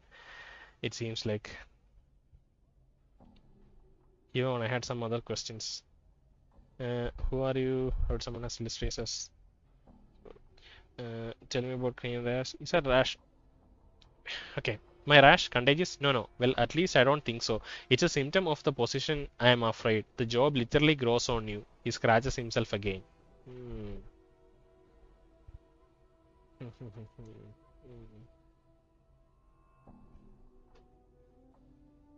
Three tails at 3 tails for a copper. Do we have like we can't sell the rat charm, right? We can like straight up loot this person's. Wonder what that is. We'll need a key.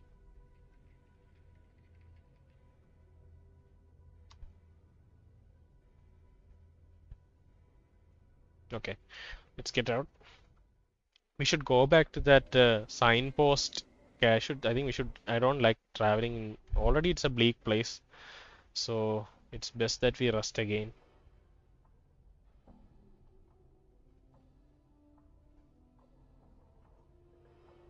Okay.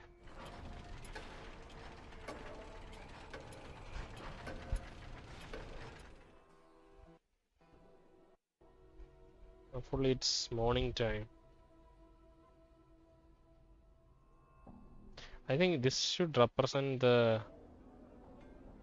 Yeah, it's noon right now. All right.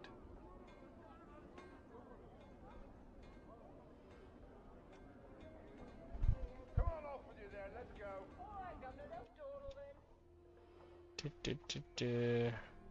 Dwelling, marketplace.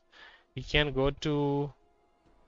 Yeah, I think we can go to slowly head towards the smoldering corpse bar now.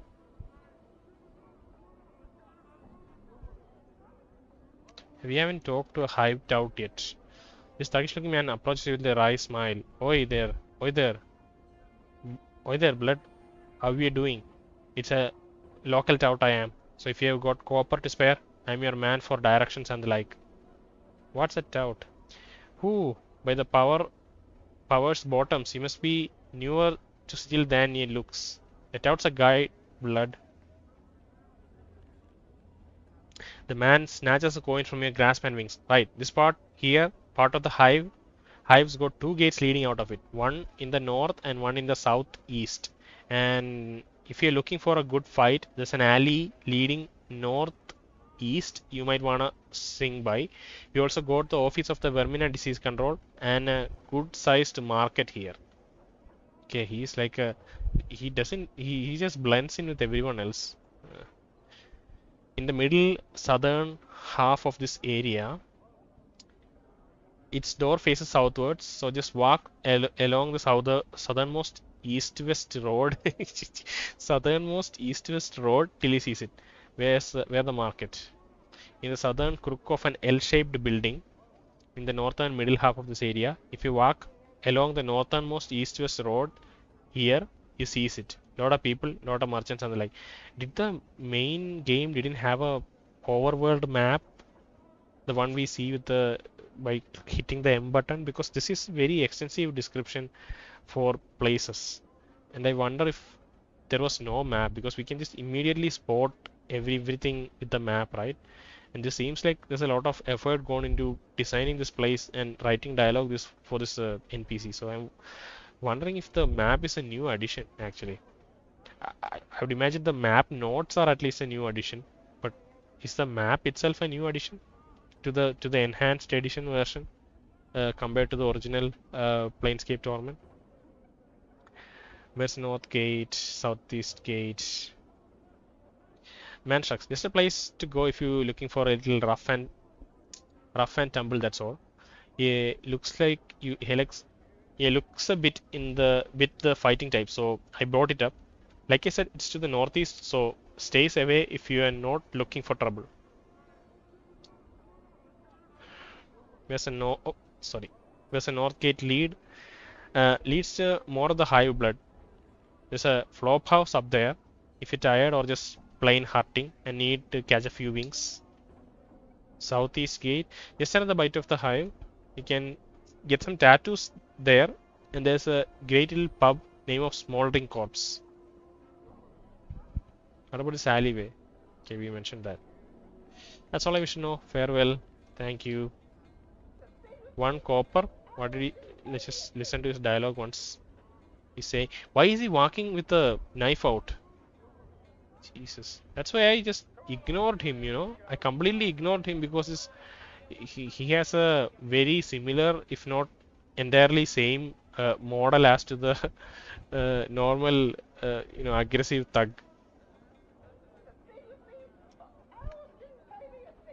Then maybe let's talk to the harlot also to see if there's anything different. Order of cheap perfume. Why don't you search it?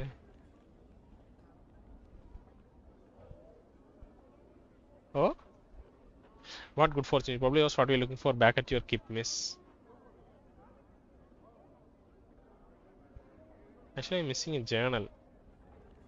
Okay, we can just, for the interest of finding out what it is, we're going to click on this. A town becomes business as I love. Now, there's a matter of a finder's fee. Finder's fee, yeah. What the hell? Forget it then. I had some questions. I see. How much? Okay, let's ask how much. Some coppers for a glance at what you're missing, and 10 coppers to actually find what you're missing. Okay. Done. I think you found what you're looking for. Come along then, love. That's it then, Cutter. I had some questions for you. That's it then, Cutter. That's it. Then, Cutter. Oh, what? Something happened? I didn't even. I was looking at the dialogue box to see if something happened here. I had some questions for you. Well, now that I can concentrate. Okay. The woman frowns. I'm not a tout. She frowns, then rubs two fingers together. Unless you got some jink for me, okay, I can pay. How much? For a handsome bachelor like yourself, 3 coppers will be enough to loosen me tongue. Other questions for a deeper chant will cost you more, though. Aye then, she slips the jink into her palm where it promptly vanishes. Now,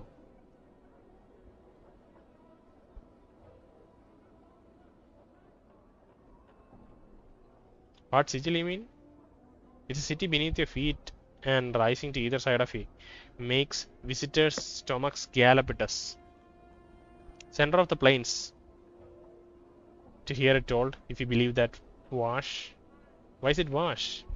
Well, now, love, according to the graybeards and scholars and governors and all the rest of them rattling their brain boxes, they say that the planes go on forever. Who's to say where's the sender? Where the sender is? Okay, that's her, like, that's the way she's looking at how simplistic of an explanation this is and how it doesn't add up. Because if the planes extend on forever, then it won't have a sender. Yeah. I am thinking the weird thoughts in my head, and the character is saying, going, thinking the same thing probably. She smirks. Well, now, according to. Okay. Ask your questions, love. Tell me about Sigil. What can you tell me what's of interest around here? She puts her hands on her hip and pouts. Depends on your interest, Cutter. Looking for a good time. I already made you an offer, love, and it's not an unfair pace. Don't know of nowhere else that might be enjoying the delights you'd have with me.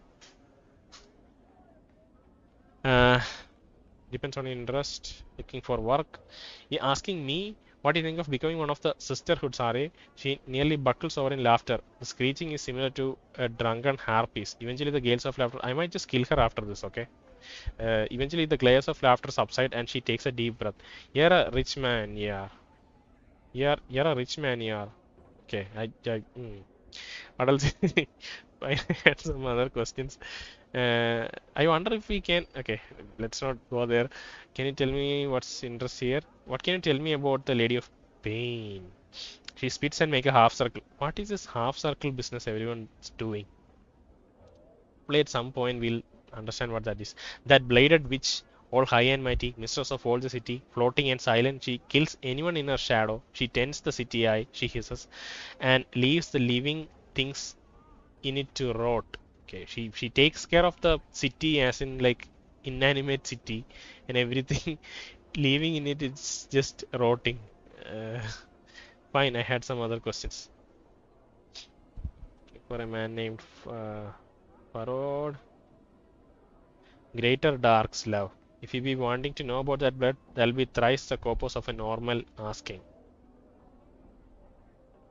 She gives you your coin once over, then shrugs and pockets some. What do you be wanting to know?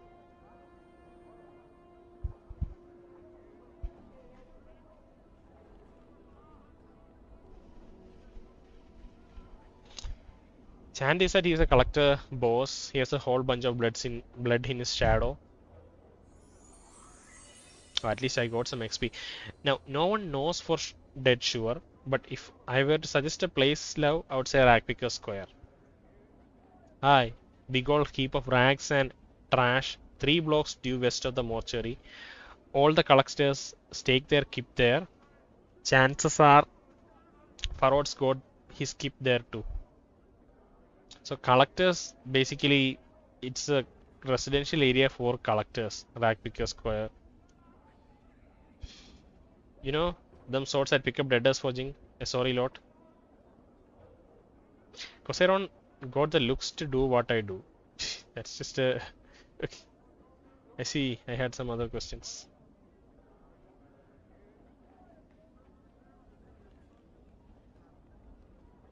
I should have asked about the journal. I skipped the question about the journal. If I want to ask her again, I'll have to.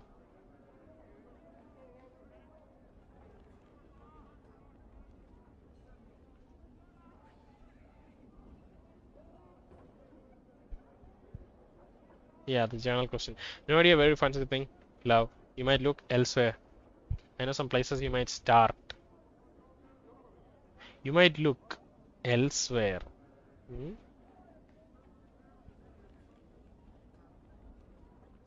Okay, alright. Thank you for talking to me. I'll not kill you for now. I'm gone.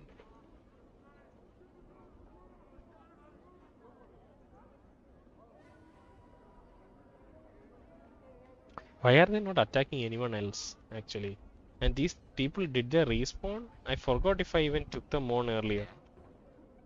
Choke on a bone, you witless ape. Huh?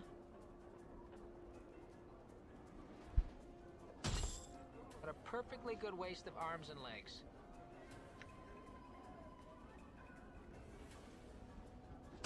You poxy bastard.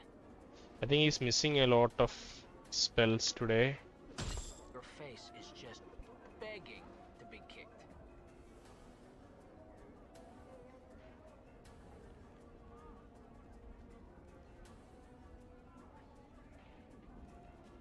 What? You got a face only a sledgehammer can. Okay, I think we should just start attacking, actually.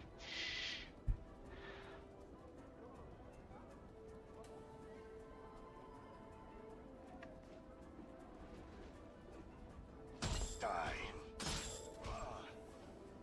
Oh, oh! Damn it. No, no, no! Don't. Ugh. All right.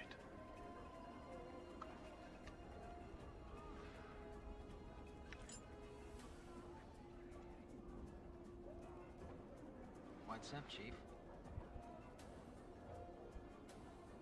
They can't escape the map. Wow. What's the word, Chief? Choke on a bone, you witless ape.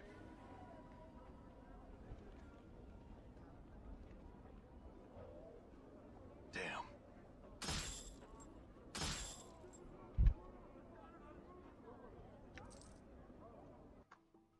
All right.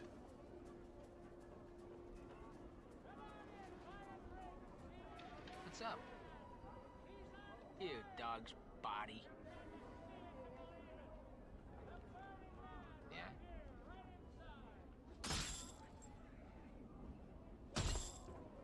Okay. Okay.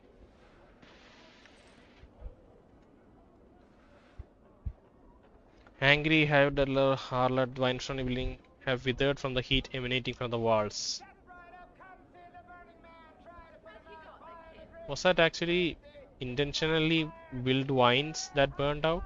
Or just Weinstein's building withered from the heat from the emanating the walls? What is this building? Smoldering corpse, right? It's the kitchen area.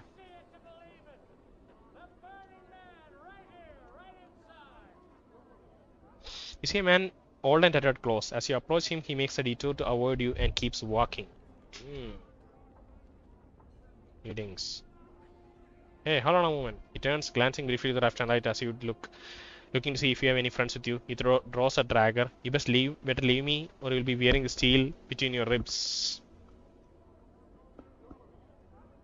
He scoffs. I'm sure you do. I have no answers for the likes of you. Piss off. Farewell then. I'm gone. This could be the person that Craddock is looking for. Oh wow, Amarysse, the sister of that the collector in Dracpica Square. Was it Node? I think it was Node, right? I think it was Node.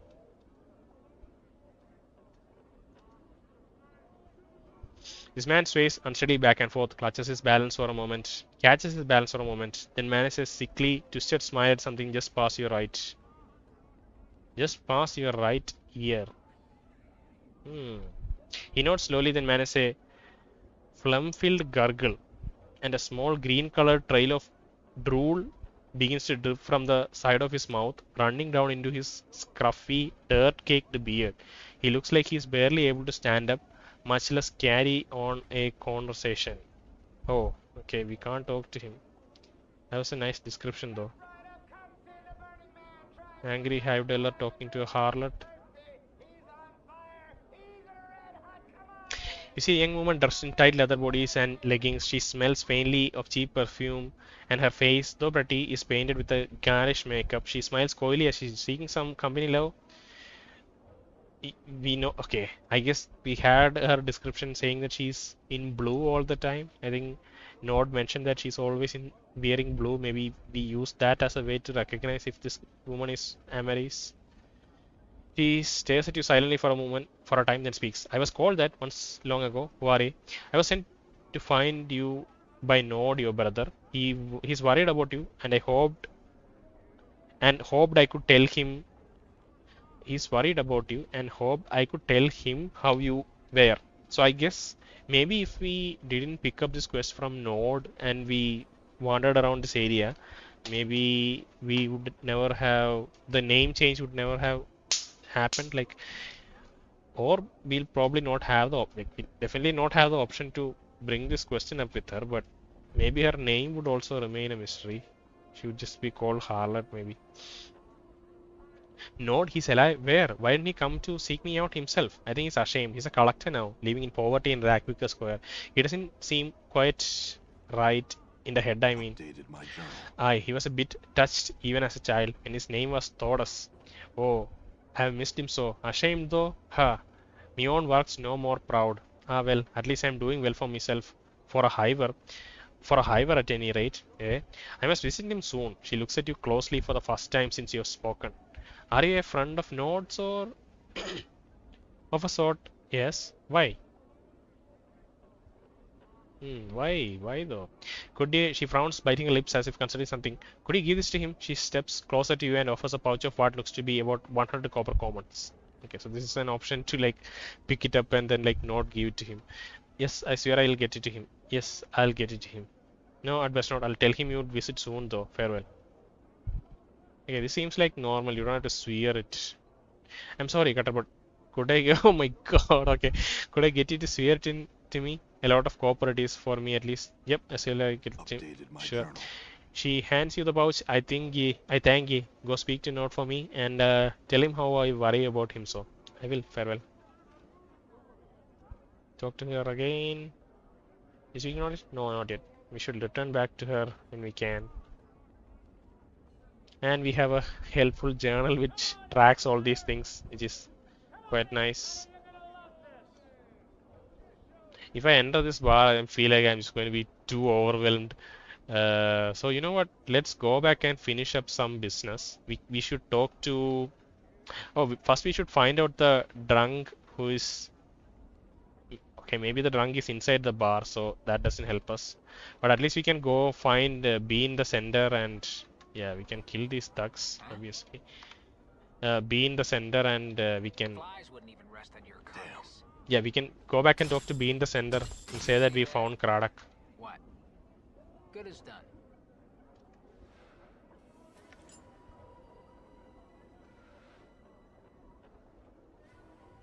Barking Wilder. Have the gun injured. Oh, there are his friends. Come on, friends.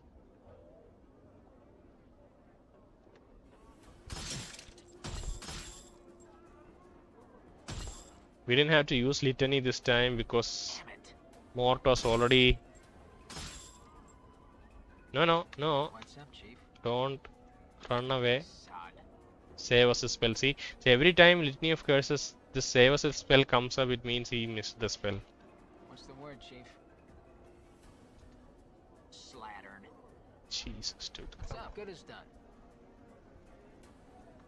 You're gonna get killed. Yeah.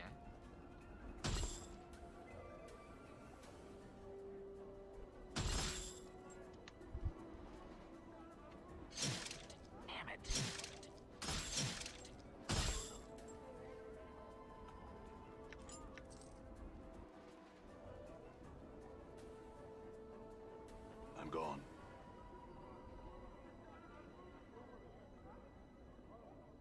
Okay.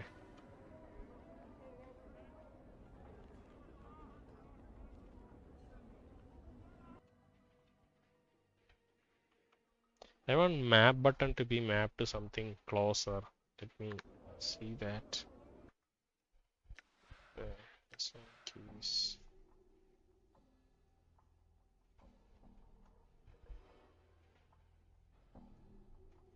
Okay.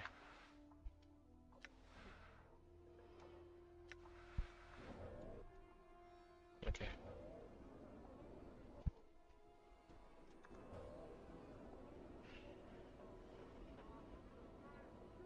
Barking wilder.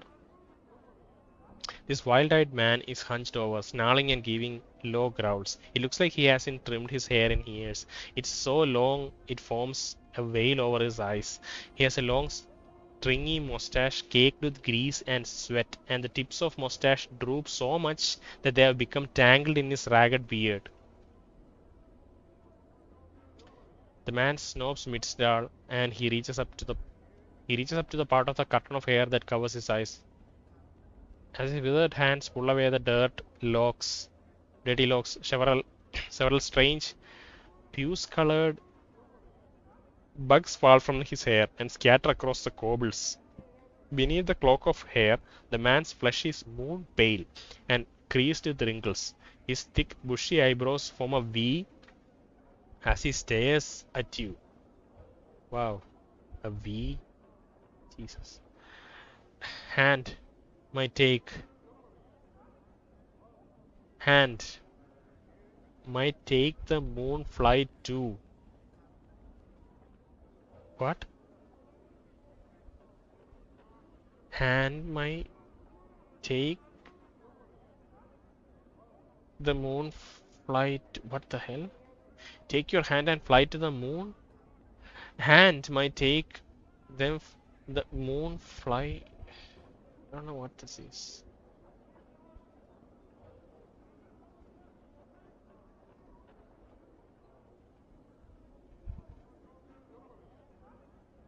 The man frowns, but his eyebrows tilt upwards in a V, creating a bizarre expression.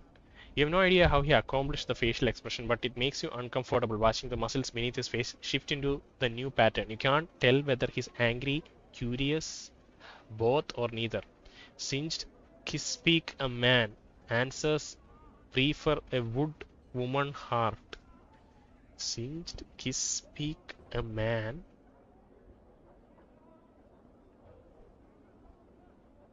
Answers, prefer a wood woman heart. A single kiss speaks a woman's heart, but a man's answer is what you would prefer. Very well then, but know this, my answer is a question, and an answer is from you what I would prefer. It's more difficult to speak to him than to the Tabas. We don't have enough intelligence to speak to this person. If you say this, is he even going to understand what it is? The man seems mesmerized by your voice. With every word you speak, a light flickers in his eyes. Barking wilder, am I? I am. A wanting, asking a. May you? You may. You may and I will. Who or what are you? I'm looking for a man named Faro. Do you know him? Kayosh, he stutters out the word, as if having difficulty getting his tongue around it. Some say Saosi texts. I say sect. Sect I socks. Sect I socks. Chaos men. Men no. Nem no. Men yes. Three no's make a yes. Nem no. Men, yes. What is this? He hunches down on his knees and begins to rock back and forth, singing a childlike soprano. Chaos man, hop along home. A faction it is, yet we are alone. So you are one of the chaos men. Well, I had some other questions. He claps his hand delightedly, like a child at a festival, then gives a howling shout. Question. Question. Question. Do not shun this question. Question. Are you one of the chaos men? May I join the chaos men? Let's ask our questions first before he loses his mind completely. Barking Violet shrugs, then responds a single sing song in a sing-song voice. Fair odd, not fair, not odd. Lost not, help not. Maybe you lose him first, then ask me, then fair odds it will be.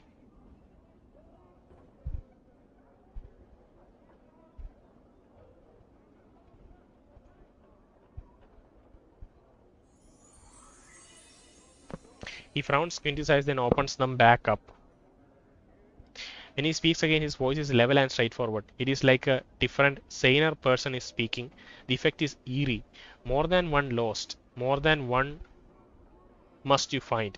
Each part you had one, so more than one you must find. More than one lost, more than one you must find. Each part of you had one, so more than one you must find. He blinks, shakes his head for a moment, as if surprised at himself, then chuckles uneasily. Did he like get some premonition or something? He had a sudden clarity all of a sudden when talking about this. Updated my journal. He looks like he's about to object. Then suddenly his left fist comes up and smacks him in the temple. He howls in response, then suddenly stops, blinking. One is in a cupboard in your guest room in the Hall of Sensates. He howls in response and suddenly stops blinking. Suddenly stops blinking. One is in a cupboard in your guest room in the Hall of Sensate, and another is on the walls of a tomb sealed deep beneath the city where the stones sweep. One is in a cupboard in your guest room in the Hall of Sensate. Another is on the walls of a tomb sealed deep beneath the city where stones weep. The others are, before he can finish, his right fist comes up and smashes him in the face, causing him to yowl again. He blinks, shakes his head for a moment, as if surprised himself, then smiles uneasily. Hall of Sensate, where's that? Tomb beneath the city? Where? Barking, Wilder holds up his hand. He doesn't seem to recall what he just said. You said one was in a sarcophagus beneath the city. Did he say sarcophagus or did he say it is in a tomb? Okay. Looks frightened for a moment, then points upwards with a hopeful expression. Up there, he gulps. He doesn't seem to know, and for some reason you believe him. Okay. You said one was in a hall of senates. Where is that? Where are those other journals you mentioned? Barking Violet shrugs, watching it. Other places? Maybe? He gulps. Add some other questions.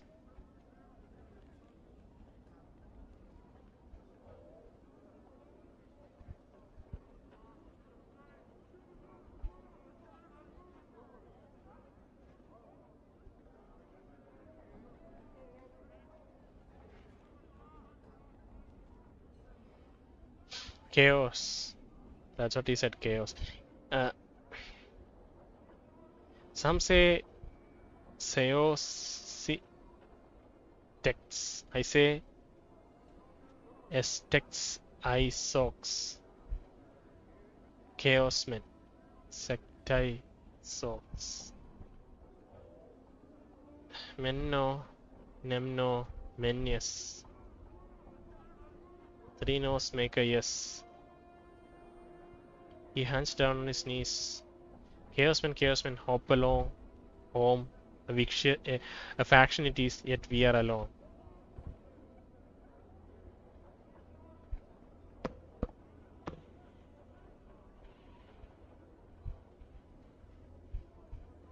He laughs at you. He looks at your askance, shrugs, then bends forward to sniff you. Squat, sniff, lang, dang, damn, tramp, code. He snorts and growls to himself. Sword. That would be a no, I suppose. Very well. That's other questions. He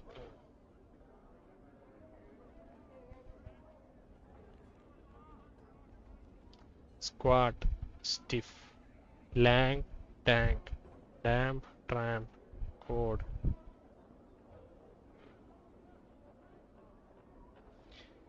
Well, that's a tree with one snapped branch. Too many. Not rolls his eyes. No sense in chatting with Saositex, chief. They're a balmy bunch. Saositex. They're a faction who don't have any rules except don't keep one thought in their head for too long. They sometimes called chaos men. No need to explain why. How do they get members?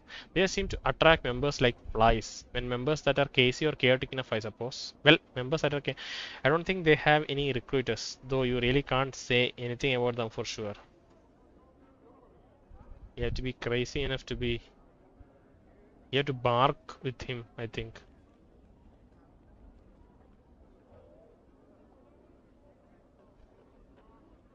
Question. Wilder, close your ears and hear me.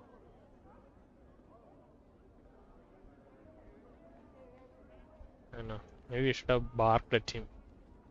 I remember barking at someone else. I don't know if I think it was in this game, but we barked along with someone else. We saw someone barking and we were barking along. Maybe it was a different game. I don't know. It's all merged together now.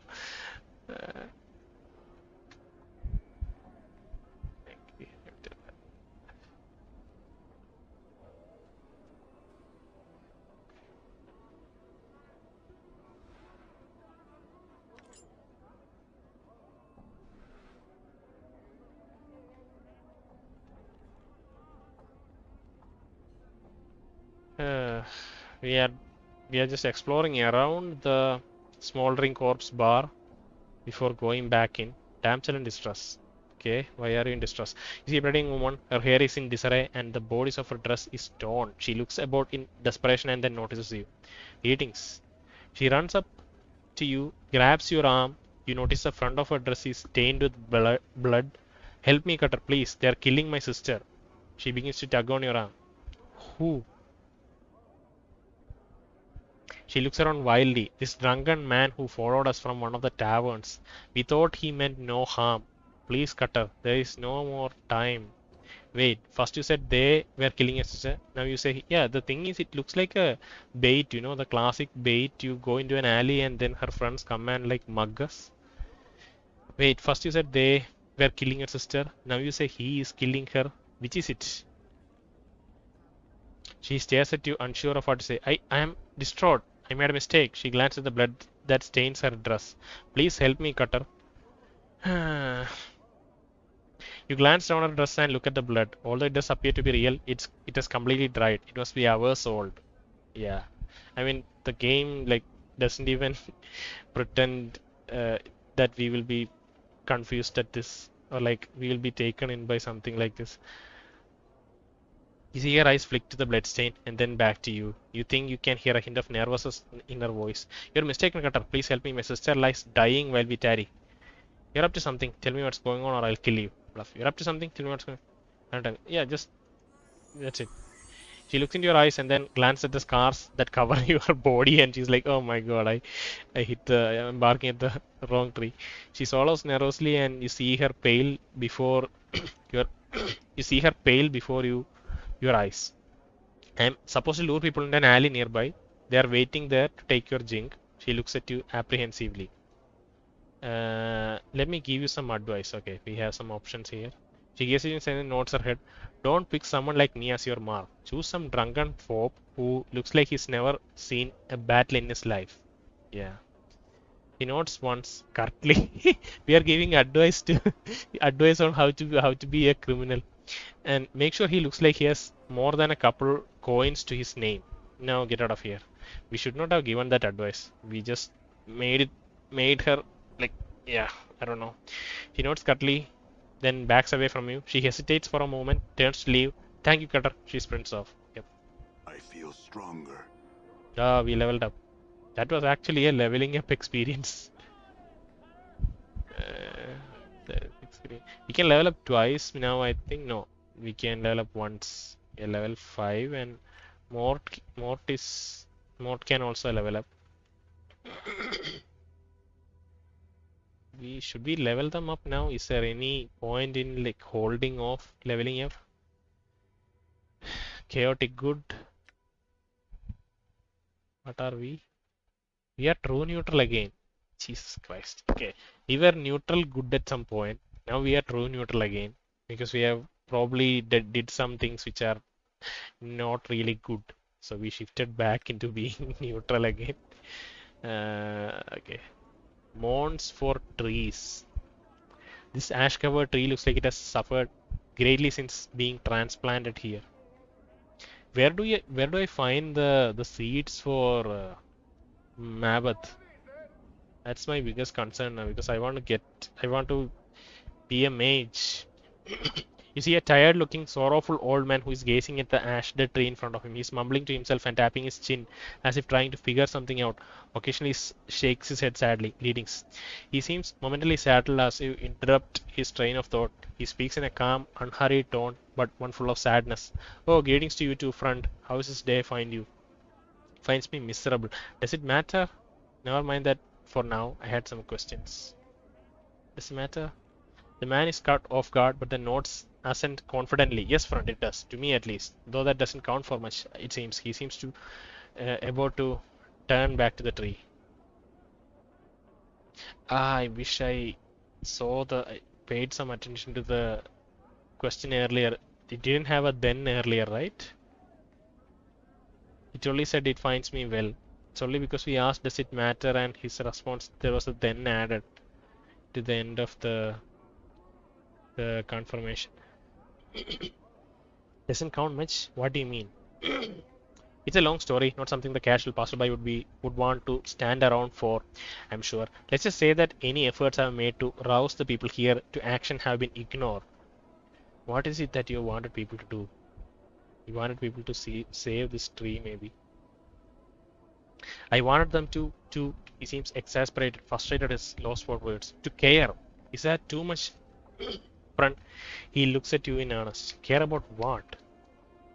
He pats the tree beside him. It's the trees here. It's a first tree in the hive actually. I have not seen a single green thing after we have woken up from our slumber. It's the trees in here in the hive. They're dying, friend, and no one cares. Seeing the look on your face, he holds his hand up as if to silence you for a moment. It may not matter to some, but it's important to me. I feel it's a shame to see that the last status of life and beauty in this world, in this ward, left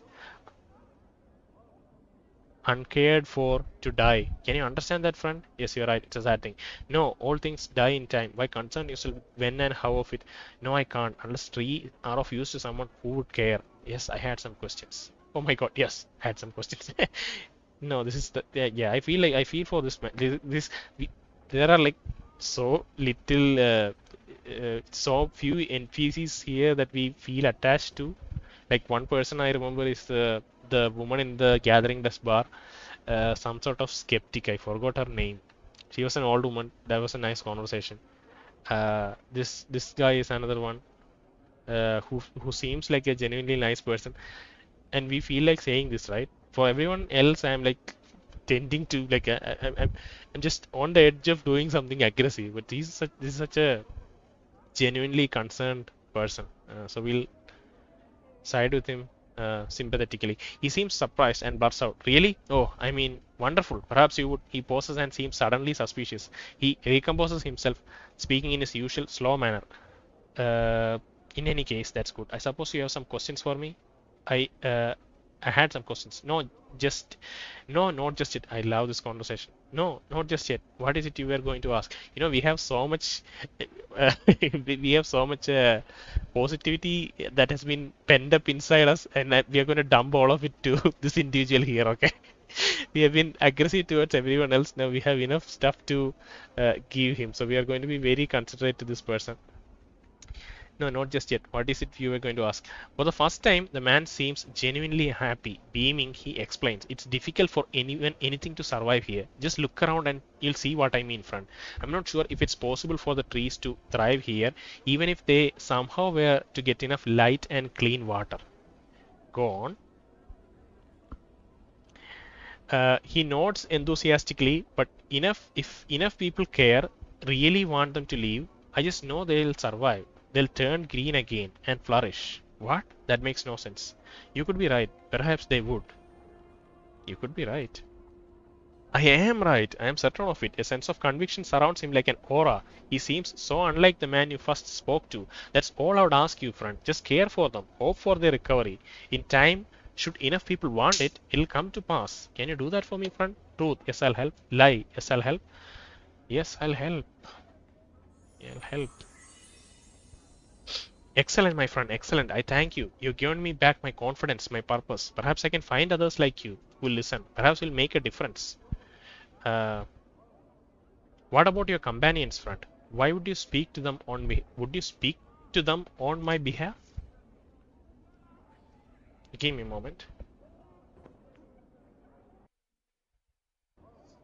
Okay. Yeah. Excellent, my friend. Excellent. I thank you. You've given me back my confidence, my purpose. Perhaps I can find. Perhaps will make a difference. What about your companions, friend? Would you speak to them on my behalf more? What do you think? Oh yeah, Chief. Sure. Whatever you say. Okay, Mort is kind of tame. Mort has seen our conviction and our investment, and he's just like he's also a good person, right? So he's kind of taken aback. He's taken aback by the kind of positivity that's being pushed on him. I'm serious, Mort. Can you make the effort? Mort looks at you for a while, silently, then nods. Yeah, I can. If it's important to you, I'll do it. Thanks, Mort. I had some questions. Mourns? You call them Mourns? Wow, maybe we can get some seed from help from him. Any change in the trees yet? Who are you? Why are all the trees in this place? Wow, this is okay. We're gonna talk to this person for some a bit. Okay. He nods, awaiting your questions. I have some herbs sprung from this seed. Can you help me? Holes in his eye. What an odd seed. Those are teeth along the edge. Barbs, perhaps? Where did you come it by? Old Mebbeth, the midwife of the square, needs some herbs sprung from this seed. Do you know where I could get some? No. Oh my god. Even he doesn't know. Continues to share a seed in his hand. This is the only seed of its kind I've ever seen. He winces and a spot of blood glistens them. The barbs on it are sharp indeed. Perhaps you should hold it. So you can't help me either? Unless you can make that one grow, I cannot. Again, I've never seen a seed of it like before. If we wanted it to grow enough, is it possible to make it grow? Is there any way to make it grow faster? I'm not going to wait for this damn thing to grow. I need those herbs. I suppose I could wait for it to grow. How long it would take? We wanted to wanted it to grow enough. Is it possible to make it grow?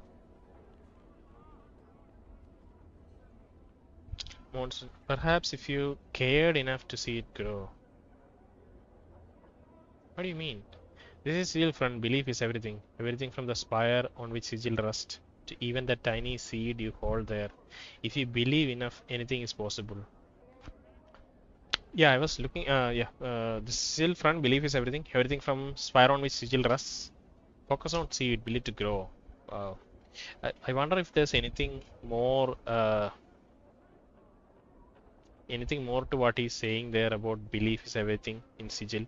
We don't really know the nature of this world yet, right? We talk about planes and how this is at the center of planes and 1,000 doors leading from different places to this city. But belief is something that's never been mentioned. Willing things into existence, etc. I'm not sure if it's just him being like flowery about it, or if it's anything more than that. To your surprise, there's a crack and the seed splits, twigs splitting from its surface like fingers. Instinctively, you drop the seed, but the talon-like twigs wrap around your wrist and it will not let go. What the hell? Mourns-for-trees stares at the barbed branches wrapped around your wrist, stunned. I think the barbs on those new branches would be more than enough for what your friend needs. I hope she can get this damn thing off me. Look, before I go, I had some still we have some questions. No, not yet, friend. I'll still have hope though. I speak to people every day. Let's see where this tree story goes. I hope there is a good conclusion to it. That's good. I had some questions. Who are you? I'm called Mourns-for-trees by the people here, friend. Okay, that is a very simple answer. Why are all the trees dying? Just look at your surroundings, friends. Can you imagine anything having an easy life here? And besides the wretched conditions, the Davos rarely come to this part of the sigil. So like Davos is the all-in-all worker of the city that tries to fix everything, and they don't have time to care for the trees, probably.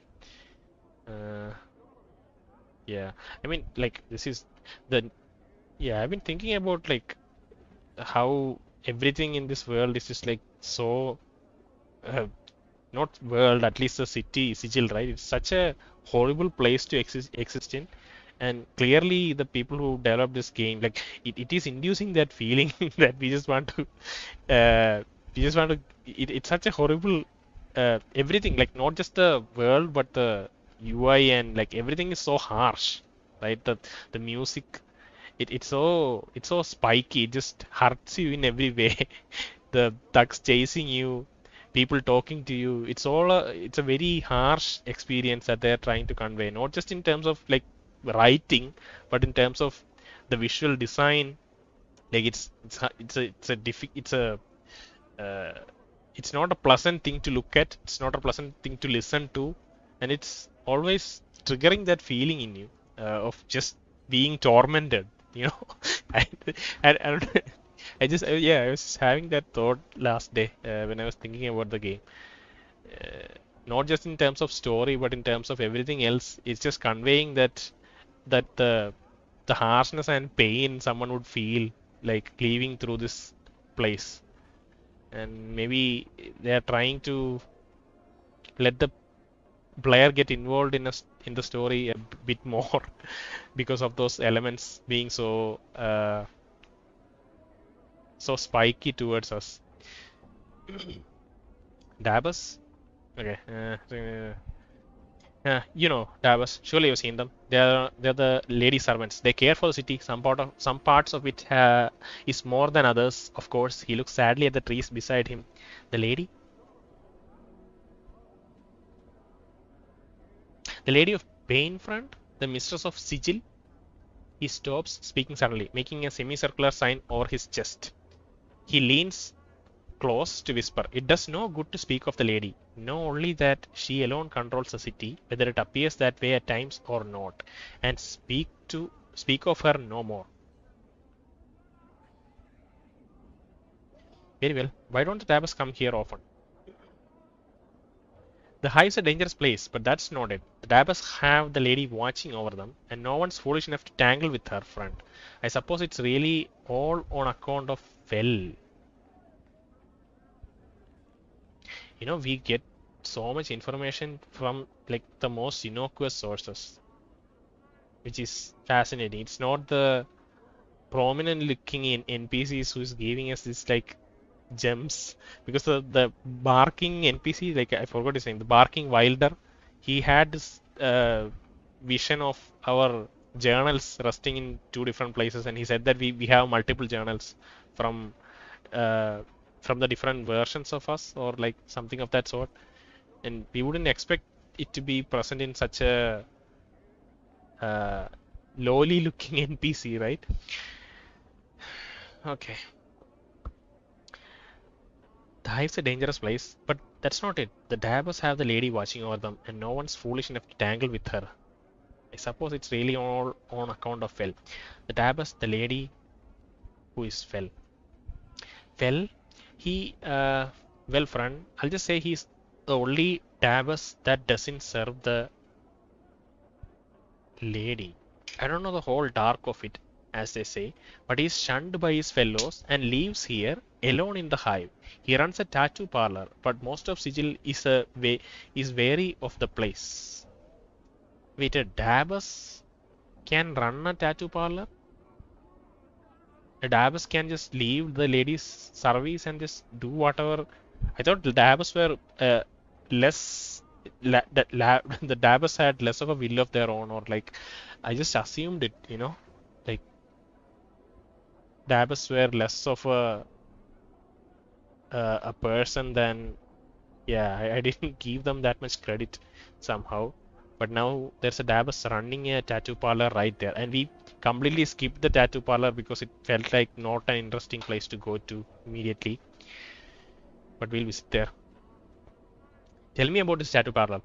Well's parlor is only a few buildings east of here. It's marked with this symbol. Personal symbol, a white oval pierced by a lightning bolt. I have never been there myself, friend, but as I understand, he's able to turn images from his speech. You know, the Dabas he's able to turn images from his speech. You know, the Dabas speak in images, yes? Rebuses. Yes, go on. I can say yes, go on, but let me hear what he says when I ask they do. They do. You'll see what I mean if you ever try talking to one. They float streams of symbols over their heads. He waggles his fingers over his head to illustrate. Instead of speaking, it's up to a listener to puzzle out just what a Dabas is saying. But I hear it's something you get better at with practice, he shrugs. I see. Go on with what you are saying. He nods. He's somehow able to turn images from his speech into tattoos. And not just ordinary inkings either. I'm told there's magic about them. More than just in their making.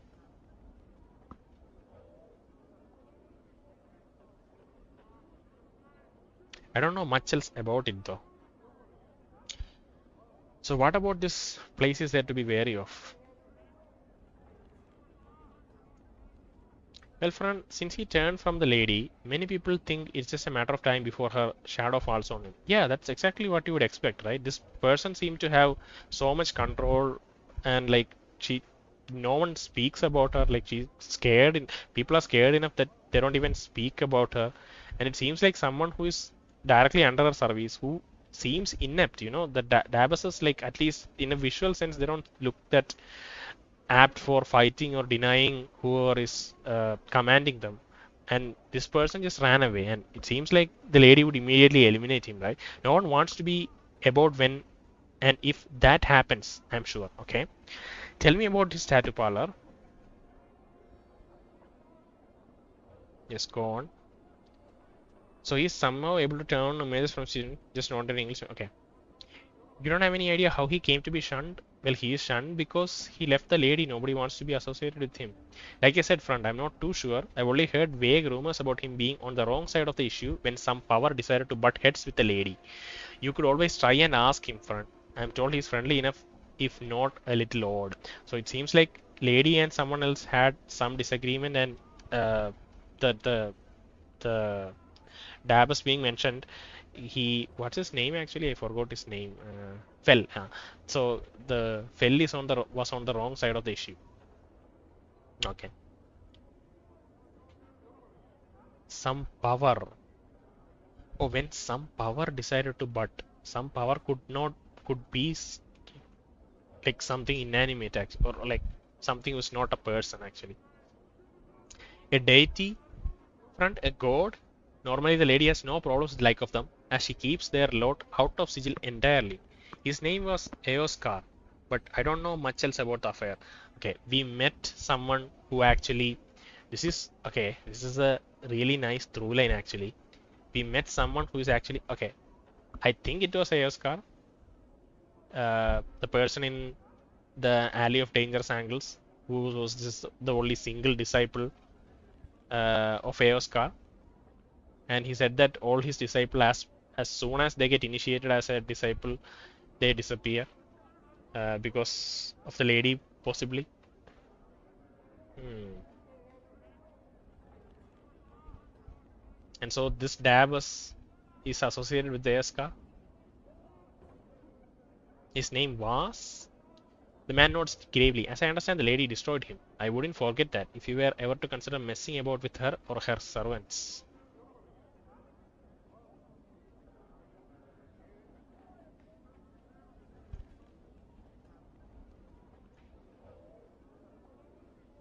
What's to be wary about his parlor?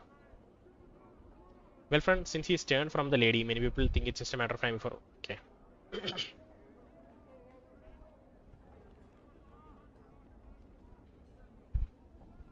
Where did we even end up in that conversation? Did we talk? Who are you? No. are all the trees dying?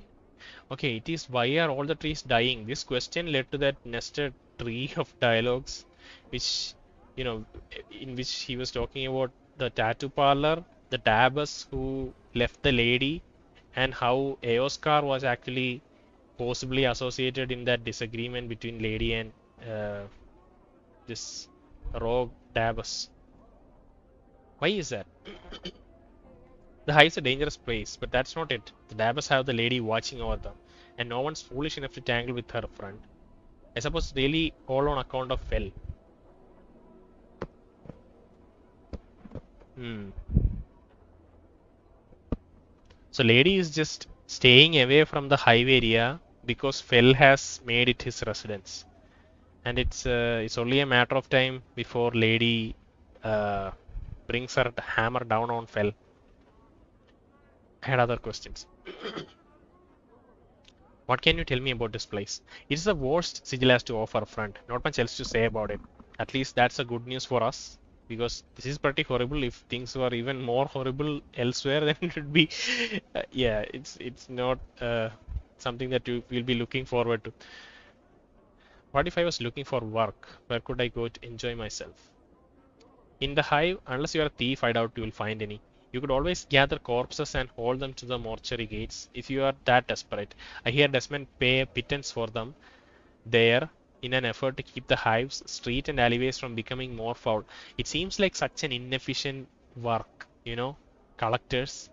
There are so many collectors, and you they get like 3 commons per dead body. To make a living out of being a collector, it seems that it's very unlikely, especially when it's teaming with collectors. You can just, I don't understand the yeah. I guess it's just at least it's represented conceptually, but maybe the number of collectors and number of bodies isn't properly represented in what we see here. Required enjoyment. Well, friend, it takes a certain sort to find anything of amusement in a place like this. I would look for entertainment in another ward if you were safer. If you were safer, what's dangerous? Here, everything, friend. Well, maybe not me. Everything, friend. Everything. Maybe. Well, maybe not me. Huh? I had other questions. Parod. Sorry, friend. When I came here, I spoke to many people, but I don't remember anyone by that name. Hmm. I'm looking for a journal I've lost. I can't recall seeing anyone anywhere. Where did you last remember having it? I'm not sure. Okay. I think we have talked. We have exhausted his dialogue tree for now, and we'll keep an eye on making sure the trees are okay, even though we don't know how to do that. Hopefully, it will make sense in a bit. I've been talking to him so long, my Hey, keyboard has turned off. just Okay, natural. Mourns-for-trees. Casual. Let. Sorry. Painted door to the tenement of thugs. We haven't visited there. We haven't gone here. We haven't gone inside this. Okay. This section is ripe for exploration still, even though we had a we had huge conversations here and there. We'll go back to the northeastern portion, talk to Dean the Center, and then go to the monument, the black monument that we have been putting off for some time. Then we'll go straight to what's her name, Old Mebbeth, to give her the branch that's stuck in our hand. I think that's what I want to do. Let's see how much of it's going to be is will go according to plan. It'll probably be more conversations. We'll get distracted. I'm gone. Let's turn off the combat log. We don't need that for now. See, this is one of those winged towers. Anna is standing here, right? No? Is this signpost? Yeah.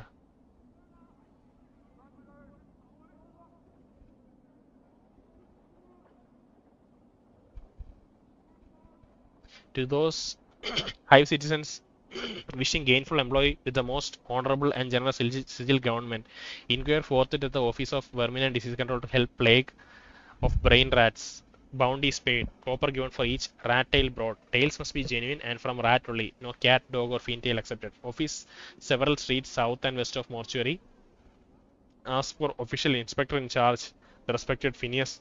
This is where we heard the name Phineas T. Lord 39.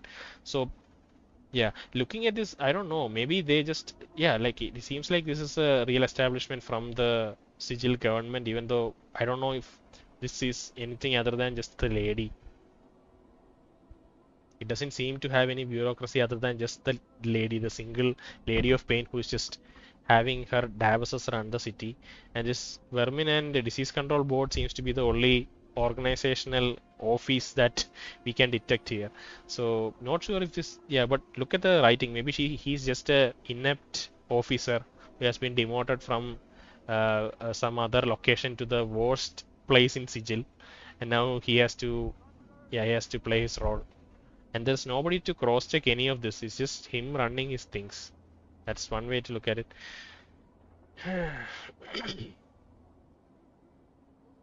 Thanks. We should just look at the posts again just to see if we recognize anything.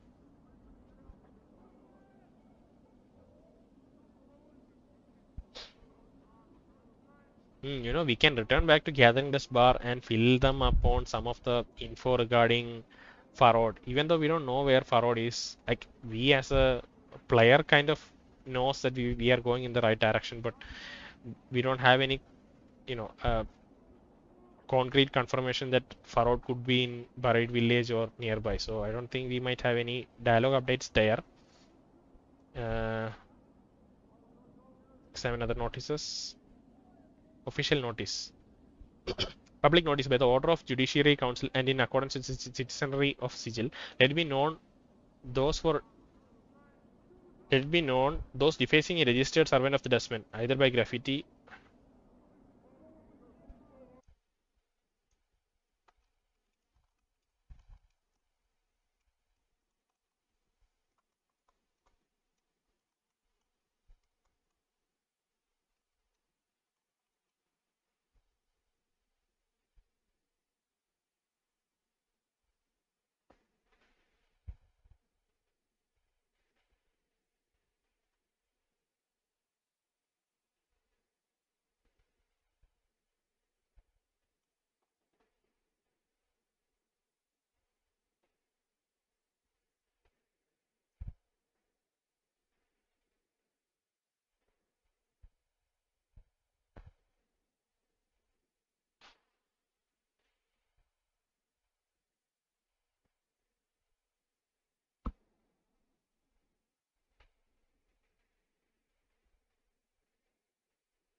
Sorry, yeah, we had a small break there.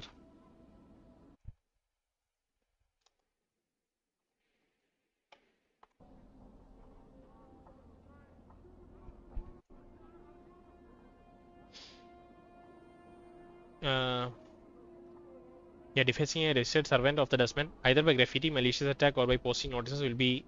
Oh.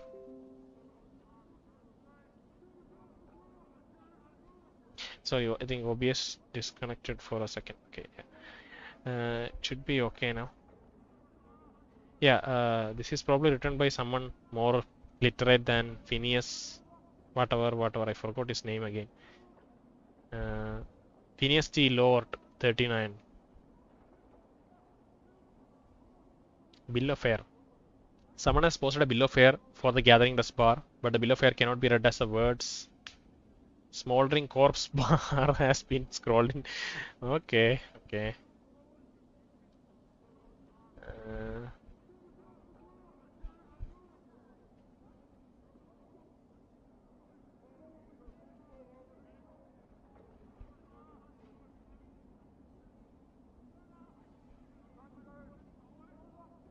you know, the downwards thing.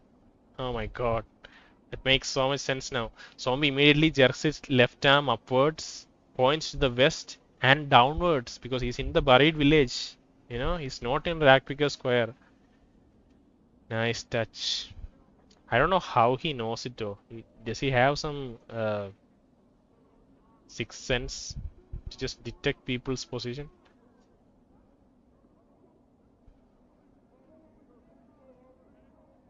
Okay, we are going to the building here, and we should find B in the center. There he is. We should save for once. I think we haven't saved in a long while. Alright, Bean. Yeah. Yes, and I passed along your message, although it didn't seem to please him. Updated my journal. Bean doesn't seem to have heard any word after yes, for he smiles and heaves a sigh of relief. Good fortune indeed. Thank you, good sir. Thank you. He reaches into his robe and pulls forth a handful of coppers, which he counts out, then hands to you. 30 commons for delivering a message, eh? Fair enough. Fair enough. Fair enough. That's completely fair. That's like 10 corpses for a collector. Can you imagine? They need to bring 10 corpses to get what he did by sending a message. Uh, Keep that in mind. Farewell, Bane. Why is more dashing towards? Uh, oh wait.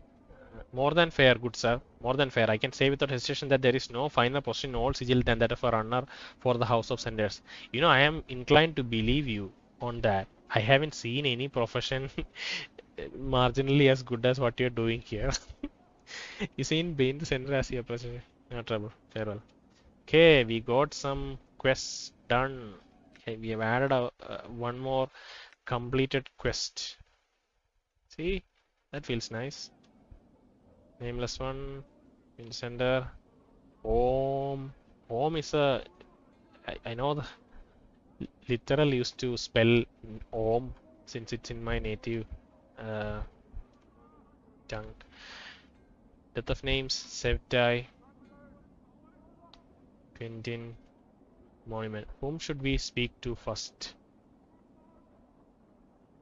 Maybe Quentin. The man before you looks to be middle of height and years. He's stout with a thick, bullish neck, and his shoulders are hunched, as if a great weight was pressing upon them. He wears an impatient look as he stares. Sorry. He wears an impatient look as he stares at the black monolith in front of him. Who is he? The man throws you a glance. There's a room, cutter. No need to ask my leave to stand here. Actually, I want to know what this monolith was.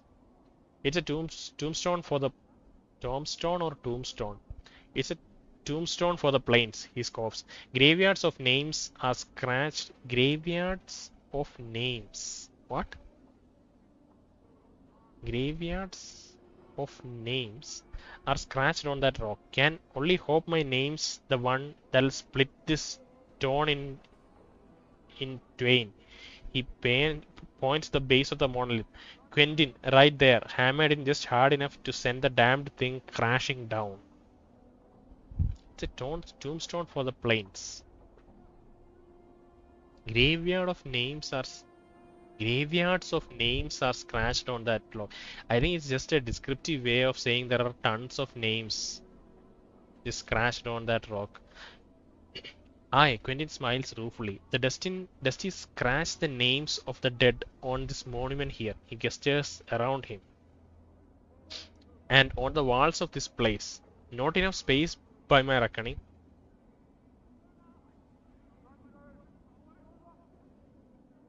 But no matter, they do their best, can barely read half the names. What are you doing here? Reading the new arrivals. Try and find a new one every day. Try and remember if I knew them, nothing more. Why do you want to do that? The dustman record names of all that have died on this monument. Aye, they scratch them on this rock and scratch them on the walls in this place too. I don't know why they take the trouble to take a counting of the dead. The Dusties have more care for the living.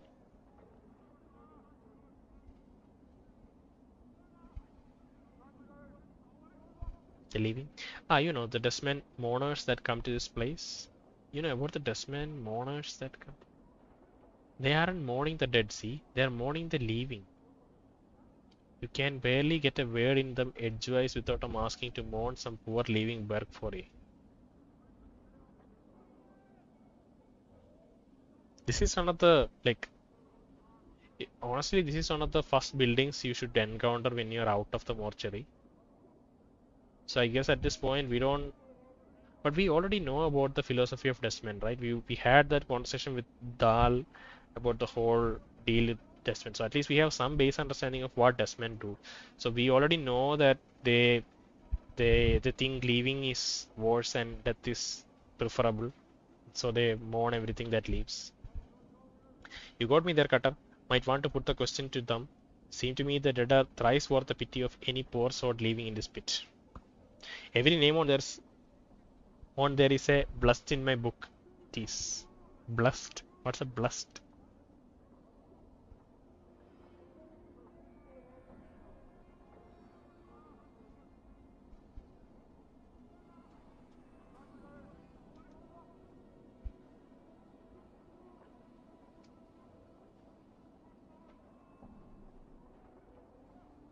It says blessed is highly favored or fortunate, like blessed.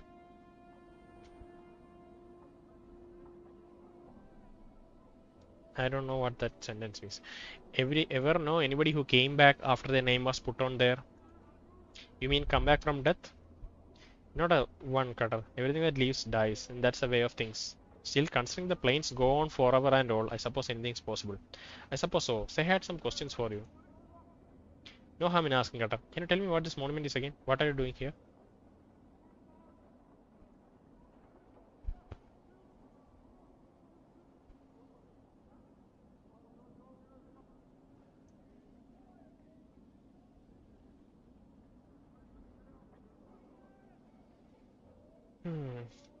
I see, thanks. Hmm. Oh, elderly high. Okay. A sense of great loss hangs over this elderly woman like a dark cloak. As you watch her, a long, sad sigh escapes her lips. Greetings. Oh, that's us. Greetings. She looks up at your face, cloudy eyes squinting and straining to see you clearly. Forgive me, young cutter, but I'm an old woman and don't see well. Do I know ye?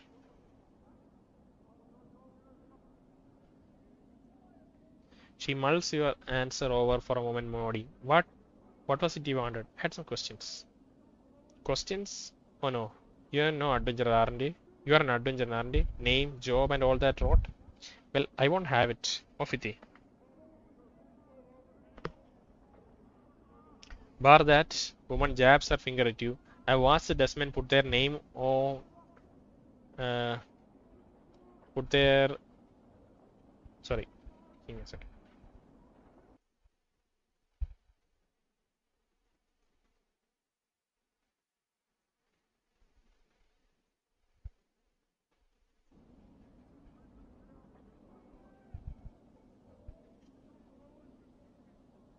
Bar that, the woman jabs at her finger at you. I watched the dustman put the name of me husband, damn his soul, me son, and both me daughters on their memorial.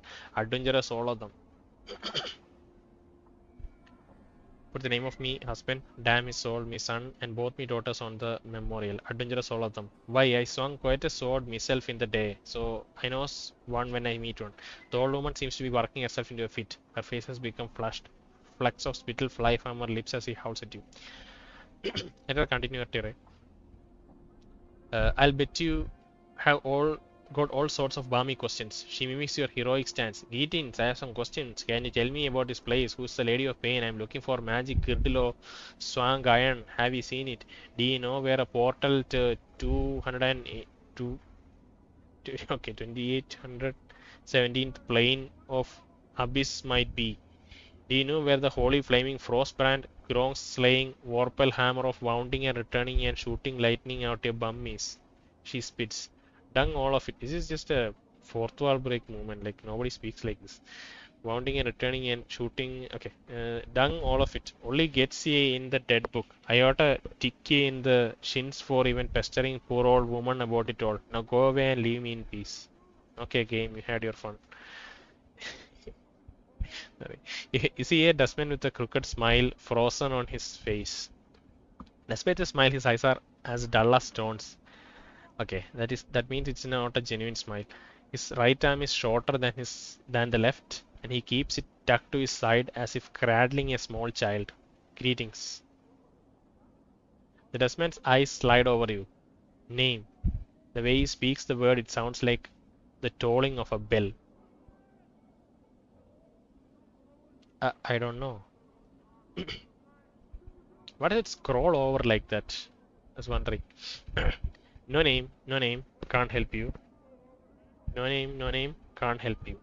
Dustman squawks in curious sing-song voice. Need to give a name if you want to see where it's died. Where it's died.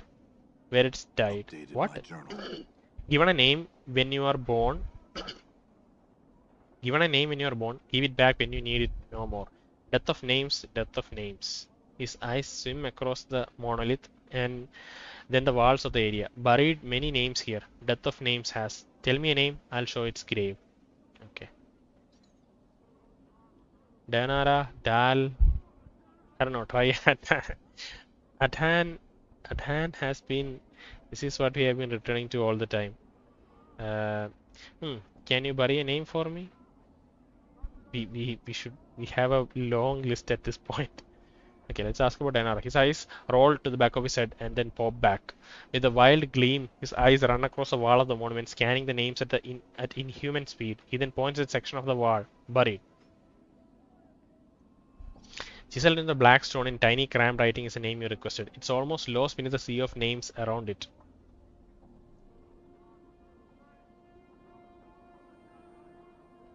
Dal. Not dead yet. That name is not buried here. No time, no time. Adhan. He is not dead yet. That name is not buried yet. Not yet. No time, no time. Okay. I'd like to bury a name. He nods, then unfolds his small hand from where it is cradled on his side. It looks atrophied. It's the size of a child's hand. Cost Jing to bury a name. 3 coppers, 3. Atrophied. Atrophied. It's like your organ or whatever part of your body, when it is shrinked and shriveled due to any disease or effect, that's when you call it atrophied. Essanon. Essanon. Oh god, I forgot where I heard this name. I mean, it was in this episode. What was Essanon? God damn it. I don't remember Essanon. Jesus Christ. Okay, no name today. I'll come back to this because I want to do something weird. We'll put Danara, which is buried.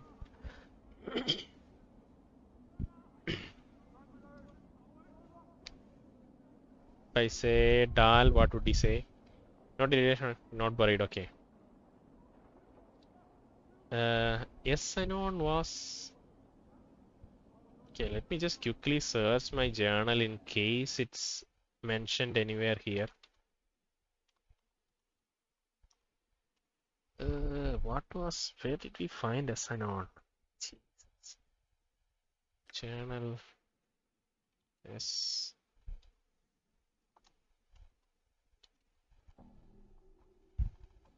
Of course not. Oh, Essanon. Crier of Essanon. Oh yeah, we have a side quest for making a tombstone for the city, Essanon. How was Essanon destroyed? I meant the crier of, according to him, Essanon was a city that had been destroyed long ago, and he and the remaining survivors have traveled the plains, crying the city to all who would listen. Okay, that's a side quest that we can quickly get rid of.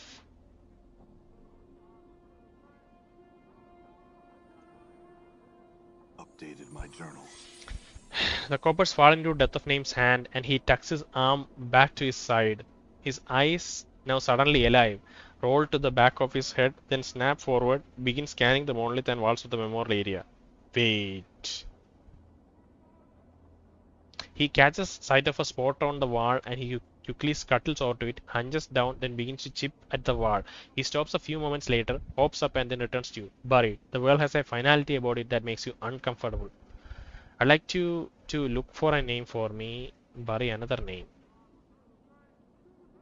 Quentin. Or did it?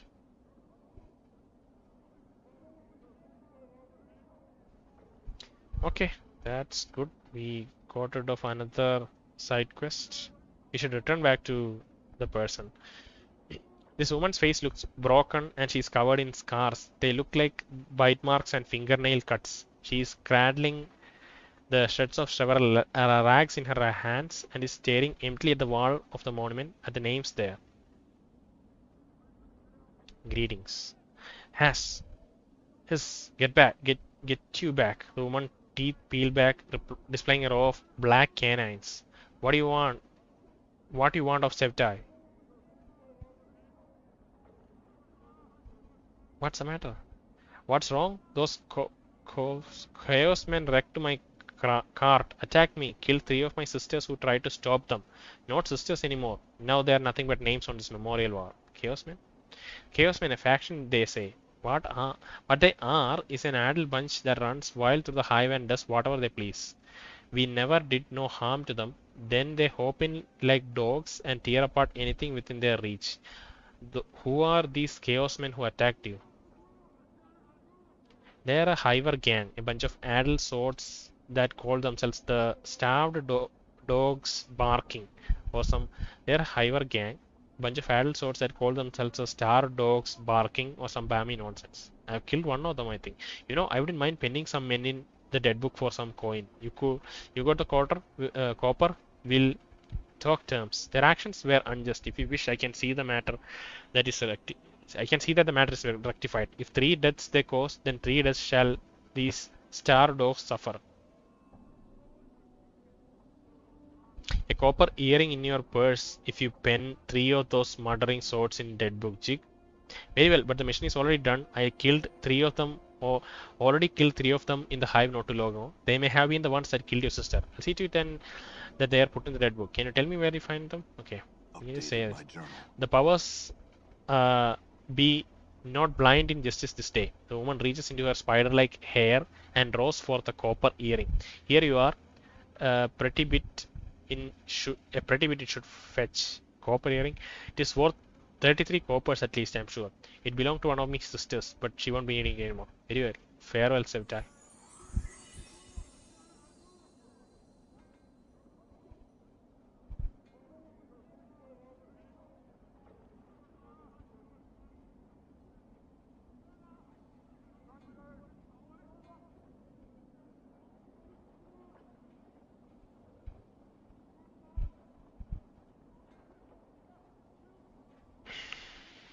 Okay.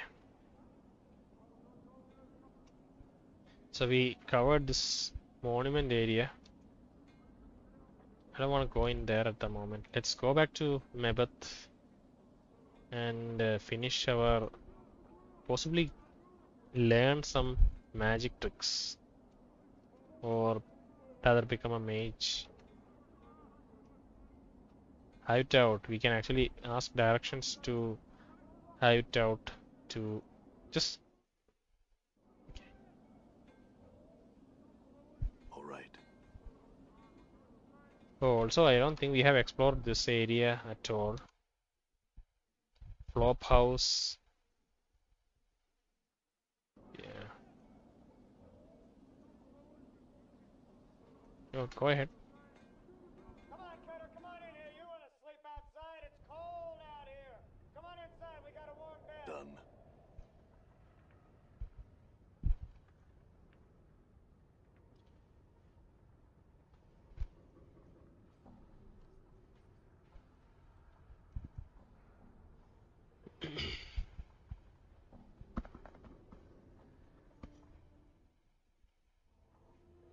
Okay, we are back at Mebbeth's. Let's talk to her. Return with those herbs you wanted now. Maybe you can get this damned bramble patch off my wrist. Maybe we can sell her some stuff first. Bronze ring, copper earring, bronze ring, Copper earring.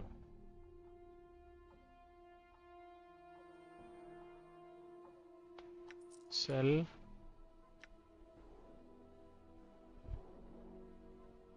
Copper earring. Oh, this only sells for 10 though.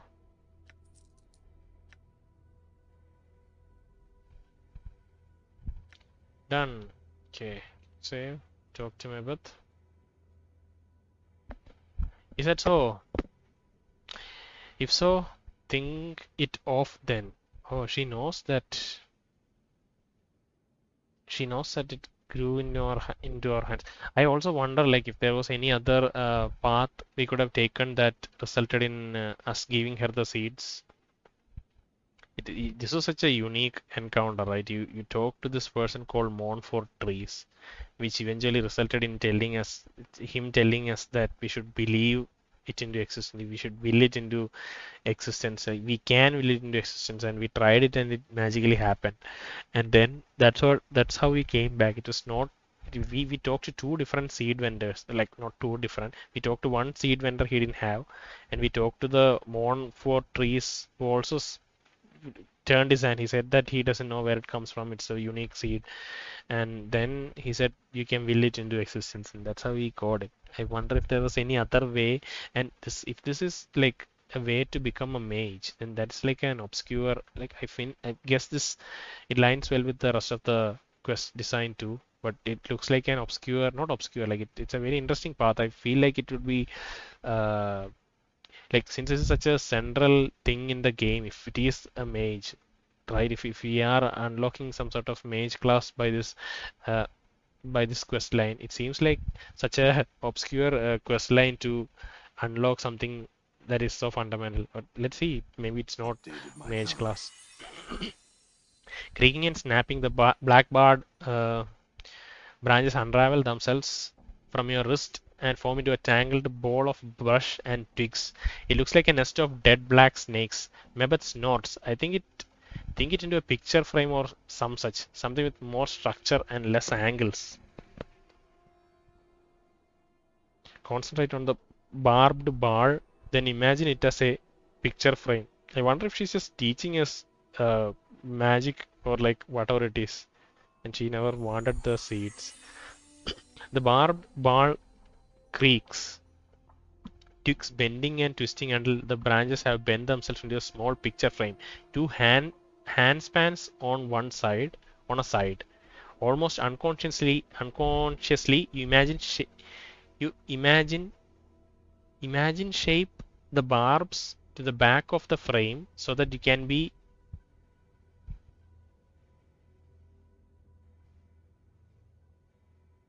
You imagine shape the barbs to the back of the frame so that it can be hung from the wall easily. And as an afterthought, you move the remaining barbs to the inside of the frame so it can be picked up by the edges. How's that? Mebbeth stares at the frame for a moment, then cackles. Ha! Square enough it is. Good work, child, good work. She picks up the frame and scrutinizes it. This will do nicely. Is that all you wanted it for? Aye, well, this is enough. This is enough. She sniffs. Aye, but there was one thing I forgot to tell you to fetch when you left last time, and I'll take you back to the merchant square. It will. Look for the cloth seller, Giscold. He has some rags of mine that he was supposed to wash, and long has it been since I first asked him to do it. I see. Look, I had some questions. You could have mentioned that before I left. All right, I'm kind of pissed off, but oh, there is no response. I don't think she has new questions.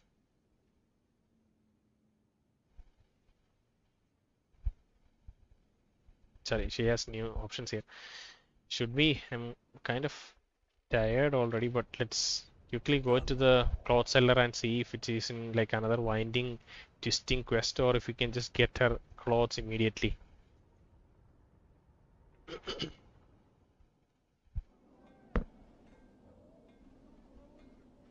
All right.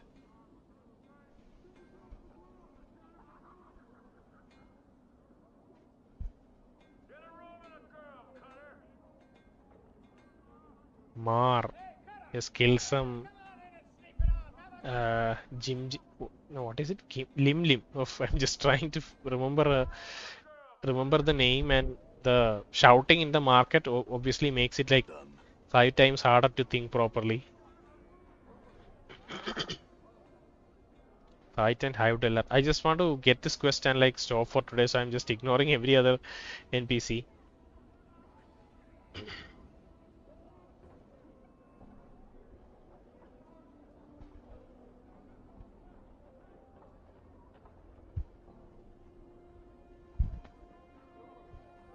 His hand is injured. I see. Look, I'm here to pick someone's wash. Mebbeth the midwifer's rag. Wash cloth. Rag. Picker. He taps his fingers as if counting something. I know, I remember. He holds up a trembling finger as if telling you to wait. He comes back with a flattened mass of green rags, thin as paper, yet so stiff they look like they could double as wooden boards. The rags are so caked with greenish lime starch that they look like it would take years of soaking to relax them.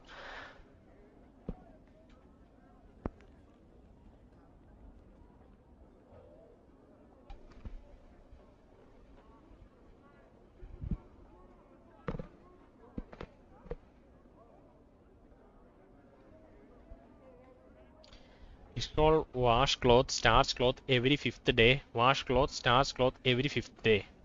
Wash many years. Always starch cloth on fifth day. But they're ruined. Wash cloth is Giscold's ritual. His voice is flat, almost zombie-like. Must starch cloth every fifth day. What's the point of doing it every 5 days when they don't need? Oh, never mind. Just hand them over.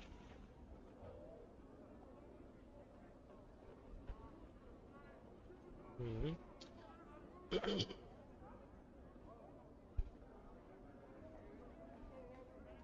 We have it in our inventory. We should have checked our inventory for the bramble of whatever. Like, it's probably was stuck in our hands, so maybe there was no proper description. But still, we were being less attentive back then. Mebbeth's wash, weight 15. Obviously, very, very heavy because of the heavily starched nature of this cloth. This is a flattened mass of green rags, thin as paper, yet so stiff they look like. The rags are so caked with greenish lime stars, they look like it would take years of soaking to relax them. Perhaps Mebbeth can find a way to salvage them, but do you think that would be beyond anyone's abilities? Can't afford to get cut off. Hmm.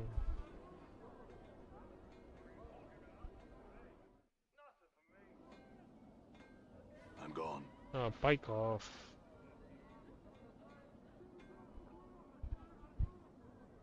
Come on, Cutter. Let's have a look at her. She'll go and she'll do anything for you. Come on inside and get warm. Jesus Christ. It's such a horrible and loud place.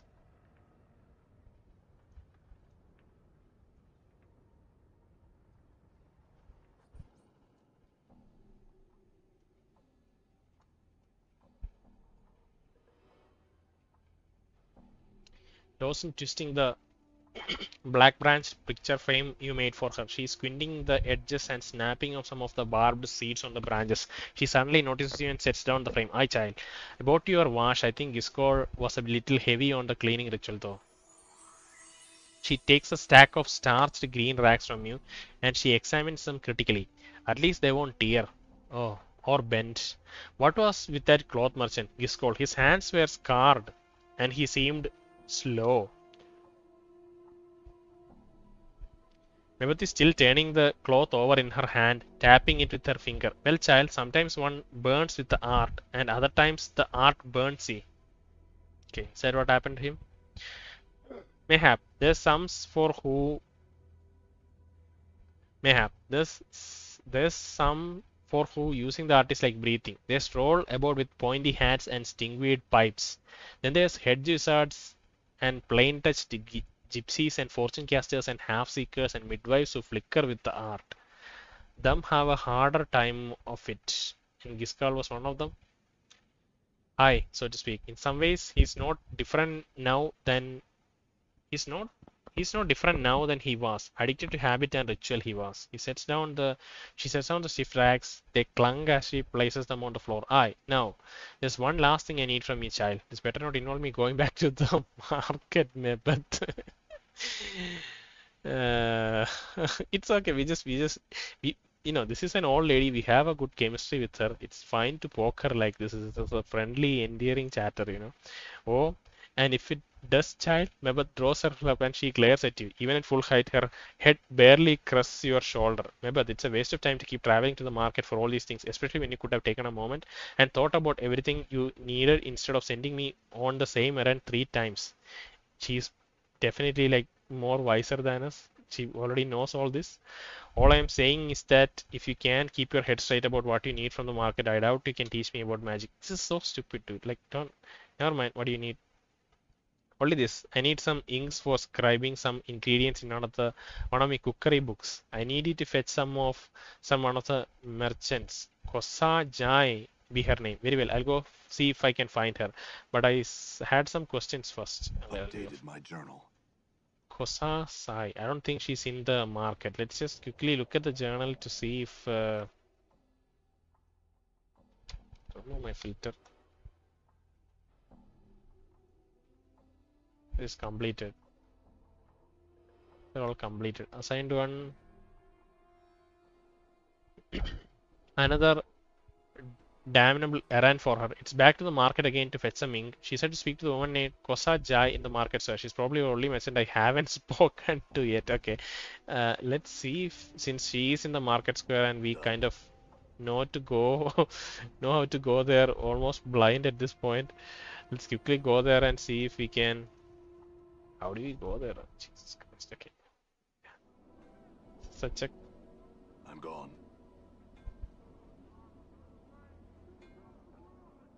There are the friendly thugs who are actually physically blocking your way. Let's get around. All right. Okay.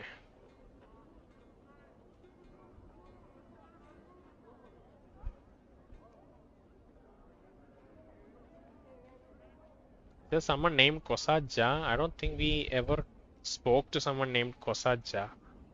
Right? Did we? Requint. See the edge on it? I tell you what, cutter, that'll do you your business.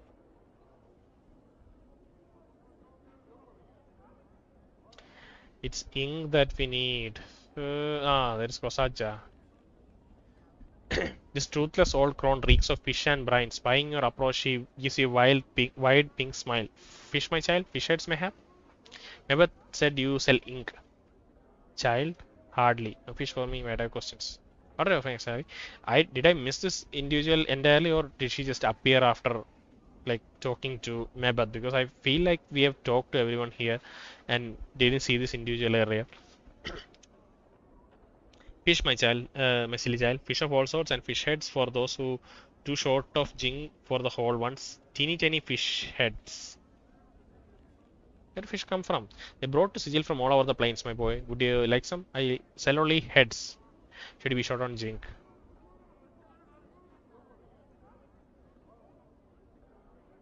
No answers have I, only fish.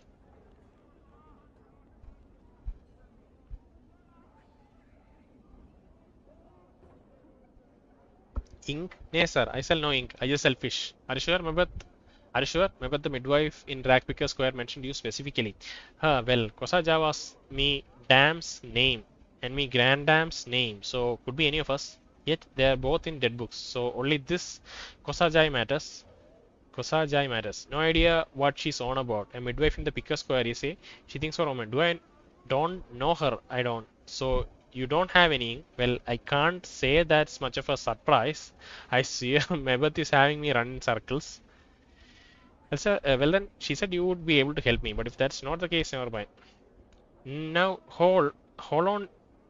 Your midwife front's not all wrong. I know how you can get ink, but it may not be the ink you're looking for. The ink I'm thinking of is bleeds from the gill of a Brogota fin. It does. Brogota fin, it bleeds ink. But you don't have this Brogota fin, right? Okay. She frowns. I think is a fish not for eating. It got a horrible taste, scars the tongue. You can ask Meir'am. She pitches her fish cell down the street a southerly way. She might have one of them fish you need on her pole. Yeah, Updated my journal. I know who you are talking about. She saw me walking with my party when I was in a previous in my previous lifetime, not lifetime.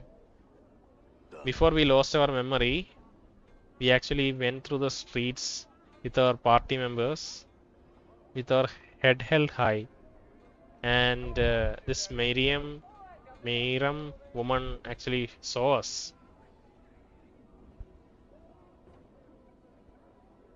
She blinks and nods. Aye, that fish. That fish is a strange one. It is. Not many have heard of it, and less would want to eat it. Difficult to kill, and even in death, it still seems to live. Not many want to lash their teeth around something that still writes. Do you have one? Updated my journal. Aye, but the ink. You'll need something to carry it in. Have you a bowl or cup perchance? Or a tankard? Maybe one of the merchants is selling one? Well. God damn it. This really is. We really are running in circles. It seems there's no other way.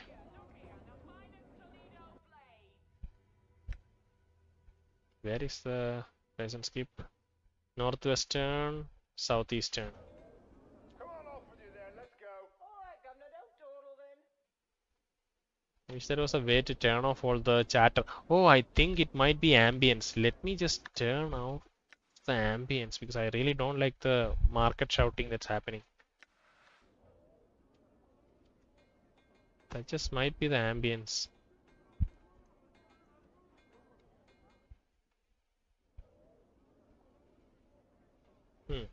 We are. This is a smoldering corpse bar, is it?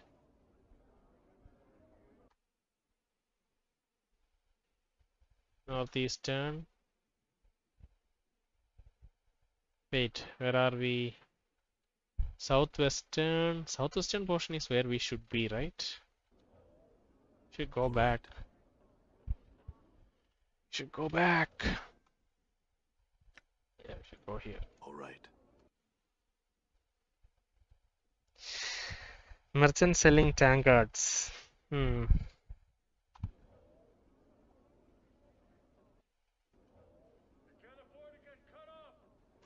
Okay, maybe she has.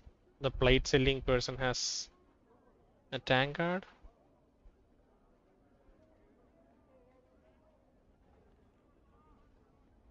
Oh yes, many kinds. They range in price from a few coppers to several hundred. Serious enough, bro. She reaches into a crate at the side, then throws a battered-looking tankard to you. It's covered in dents, and its handle looks like it's about to fall off. Okay, she has enough inventory to supply any need, it seems. Someone's skull. She smiles at it. It'll do. Thanks and farewell.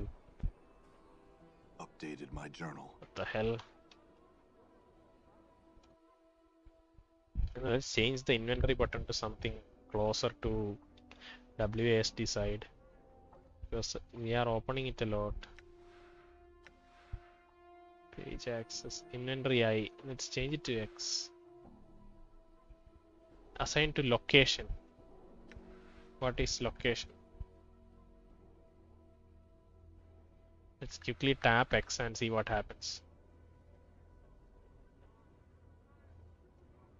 Oh, okay. It actually gives the XY coordinates. If you hit X, then it gives you the coordinates for the point. ARO 300 X 24081154. Maybe it's a way to, I don't know what it would be used for in a gameplay sense, but at least in reference you can like tell people to go to this location, like outside of the game. Maybe create like helpful in like wiki entries and stuff maybe. I don't know what else this would be used for. We can switch that to IE actually, but I don't know where to find that. Assign keys, miscellaneous maybe. location. Okay, let's switch it to I. Yes. And go to page access, inventory, X. Okay. Hopefully that works. Okay.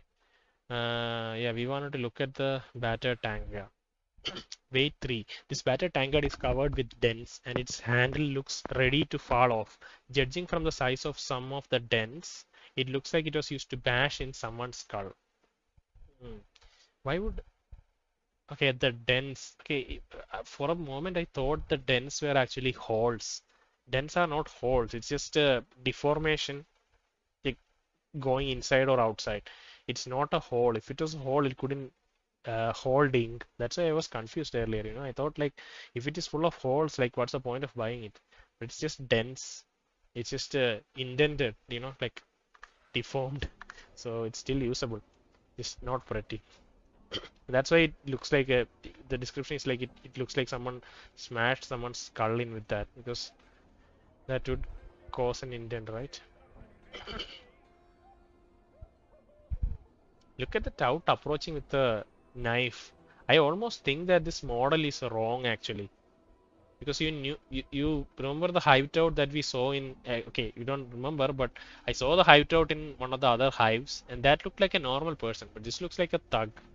This model is probably wrong, or it's like a because he sounded very polite when he was not polite, but he didn't sound aggressive when he was talking to us, right? She nods, plucks a fish from her pole, twitches as she grabs it, then starts lashing about as she begins to twist it like a rag. She wrings it up until bluish black ichor begins to trickle from its fish gills. When your tankard is almost full, she relaxes her grip and throws the twitching fish into a sack at her side. You don't have to pay for this. Thanks and Updated my farewell. journal. Now we can quickly make our way back to where is it? Should be a way.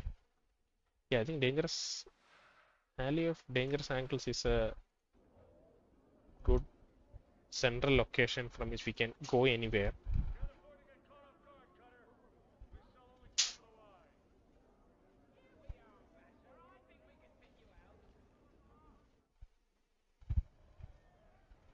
Hmm. Tent. Northeastern portion of the hive. I'm gone. No, I think it's only, yeah, it only has entrances here and here. Left and right is not open. You can only go north and like northeast and southwest. So we still need to go to the left side here. Yeah. I'm gone.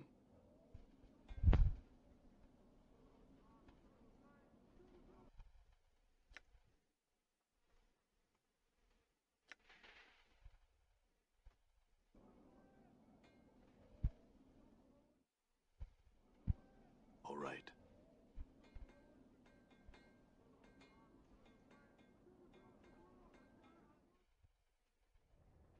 All right.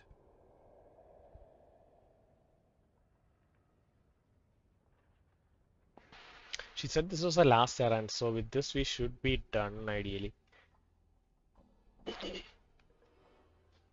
Meredith is tugging at the mass of greenish lime, starched rags. She's constructing something with all this you brought from Giscol. She seems to be purposely fraying the edges as if to peel them apart somehow. When she hears you approach, she turns. Aye, child?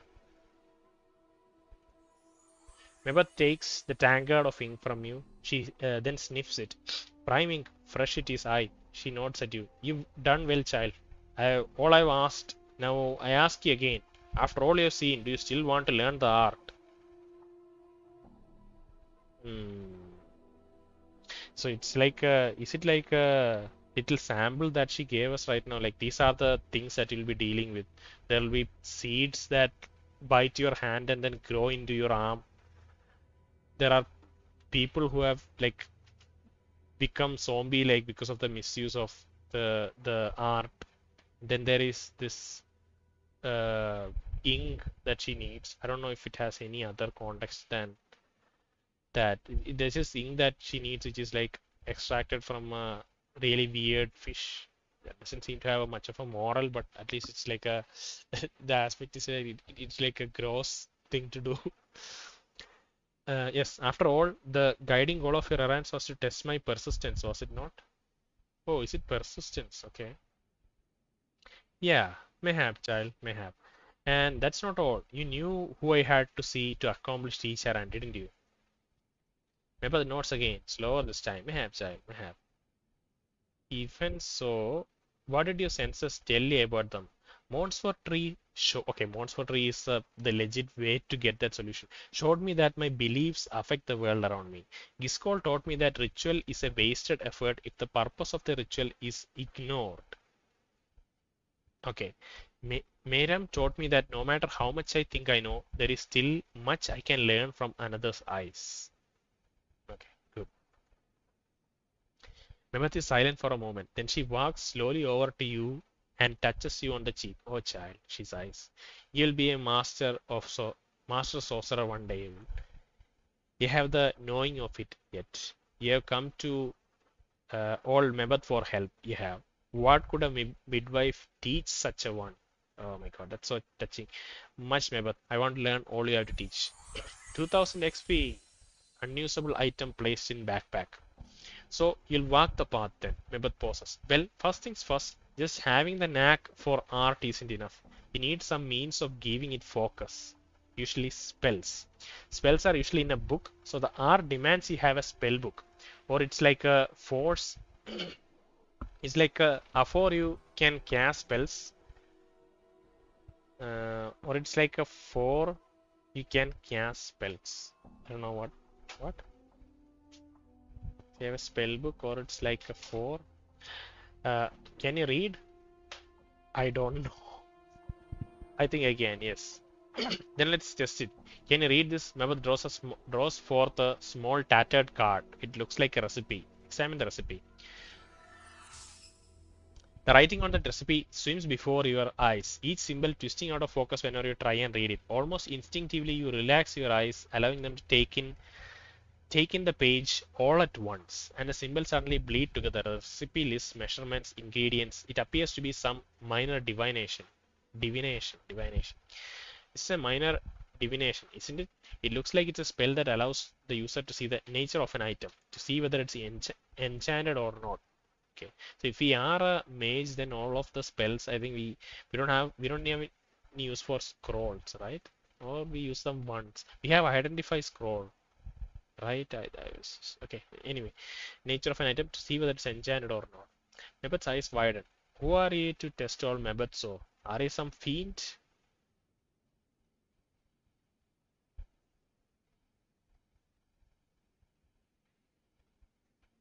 What's wrong? No, well, not to my knowledge. What's wrong? Somehow called me so, but not noticing. Something wrong? Updated my journal. Well, not expecting it. Well, not expecting it, was I? She notes the recipe, then plucks it out of your hand.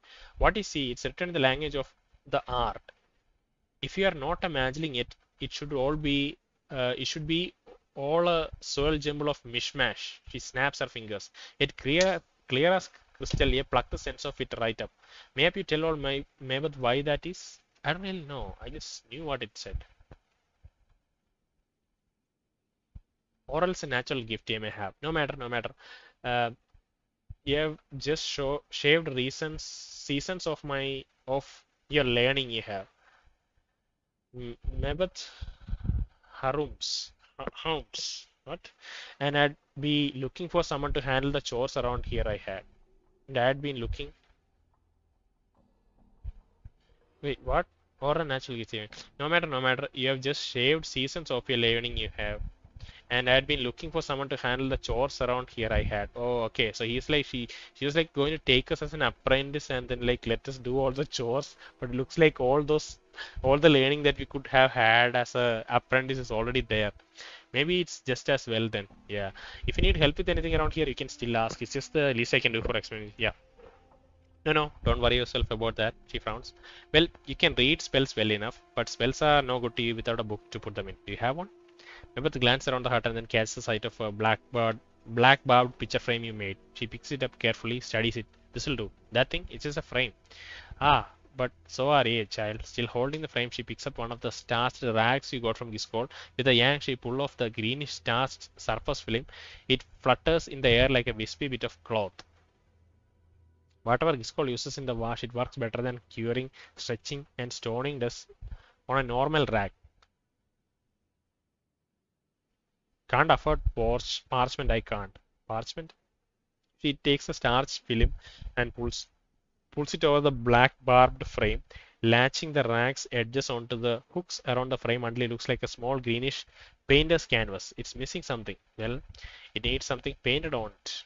Aye, or written on it. She takes the tankard of ink you have given her and sets it down next to her. She dips one of her fingernails into the tankard and draws out, mumbling to herself. Draws it out, mumbling to herself. She begins to start symbols onto the frame, one by one, still mumbling to herself. Wait. All done. Mebbeth stands drying her ink-stained fingernail on her robe. She tilts her head regarding the strange frame. She tilts her head regarding the strange framed page in front of her. A page for a spellbook it is. She indicates you should pick it up.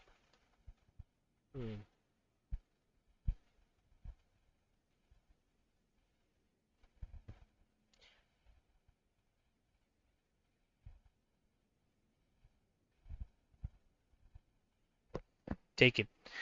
Inside your spellbook are your recipes, your spells, if you will. As long as they sit in the book, though, they are just words.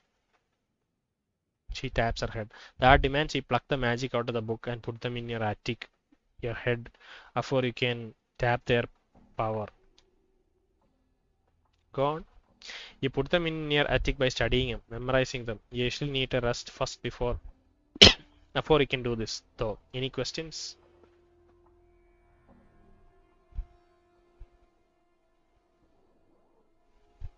No, but oh, no questions, eh? Well, now you should have questions. You should know all about how to memorize spells. Do you? You know, oh, okay. You're a sharp one. You sure don't need any more of Mebbeth words or gobbling up your precious time. You're a master sorcerer already. Forgive me that I meant no question on what you said. Please explain on how to memorize spells. Your attitude is trying my patience, Mebbeth. Alright then. Here's a dark of how you memorize the spells. Pick up the spells you want to stick in your head from your spell book before you go to sleep. Pick the spells you want to stick in your head. When you wake up in the morning, it'll be buzzing in your head like flies, ready to be let out. How many spells can I cast? You can only cast one. May have two spells before needing to rest again. As a tiny flittling mageling, there isn't much room in your attic. So use your spells wisely until you get wiser in the art. As power increases, you'll get more room in your attic for spells. Alright, go on. You can only cast spells you memorize. So if you want to use the art to say mend something twice, you need to memorize a spell. How many times?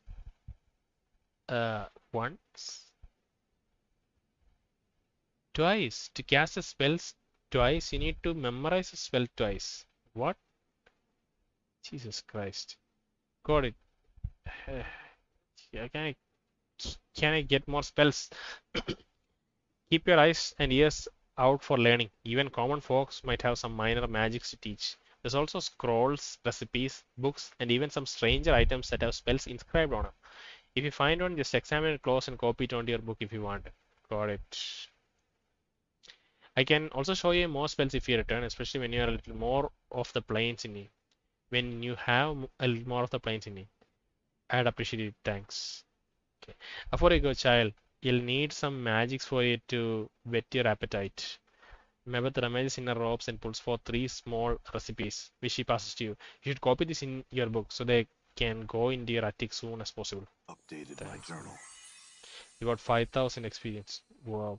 Wait, there's more. Mebbeth fishes a tiny bundle of black cloth from her apron and unrolls it, producing a pair of amber earrings. This will protect you on your travels, child. I no longer wear them myself. So go ahead and take them.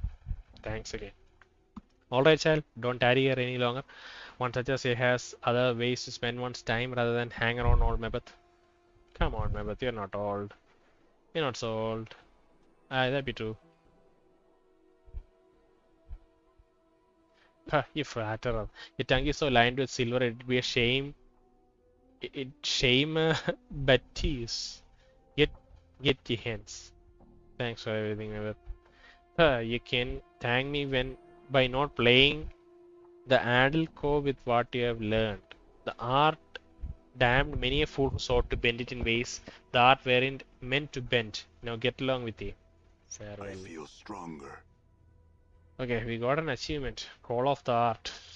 Jesus Christ. Okay. That took us so long to actually. Now let's see if anything's changed in our statistics screen. Okay, we became a mage automatically. Hmm. Mm, mm, mm, mm, mm.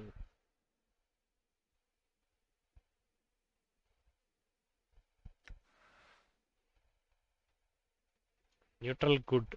We switched back to neutral good. Oof, Jesus. Current state. Chaotic good. Neutral good. I wonder what lawful looks like. Chaotic is a spiky symbol, which makes sense. It's a bit chaotic. We can say it's a bit chaotic.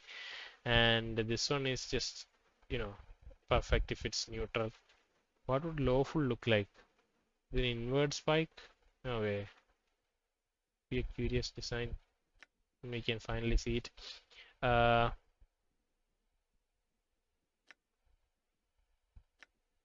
yeah, let's look at the inventory. We got new earrings. Seeds of grooves carved inside along the.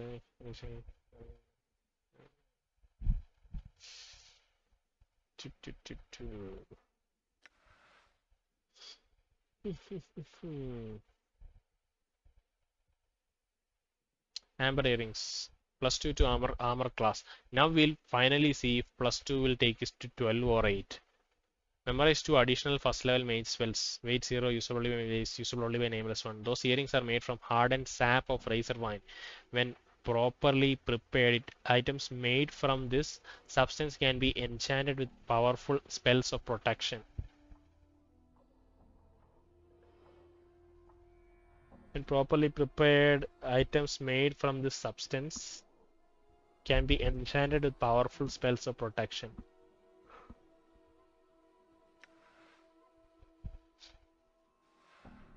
Chromatic orb. In effect, one creature. Saving throw. Neg. It negates saving throw, is it? The started card has recipe for the ingredients and incantations necessary for the minor evocation. Chromatic orb. Where is our book actually? Do we have a book? Some sort of a book that we can. Is it shown in the inventory somewhere? I wonder if it's shown somewhere in the inventory to signify us as a mage. I guess it's maybe just a name here. Chromatic orb. You succeed in learning this spell. Yeah, we have this thing, mage spell book. That's what it used for. Chromatic orb. Long are the debates about spectrum of color in the multiverse. Blue is better than yellow. Pike its Berg, of course, white is the true color. And while in the end, many generally agree that the color's greatness is in the eye of the beholder, the spell establishes the fact that some colors are deadlier than others. This summons a large magical orb of color which can then be hurled at a target using the caster's normal attack roll +3.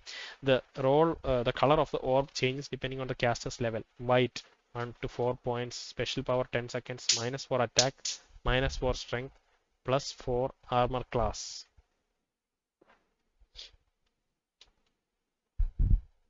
1 to 6 points of damage, special power 10 seconds, -2 strength.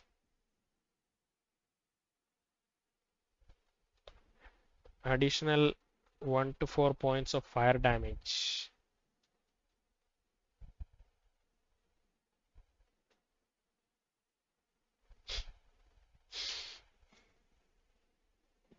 Okay, so this means this is for the caster that these effects happen.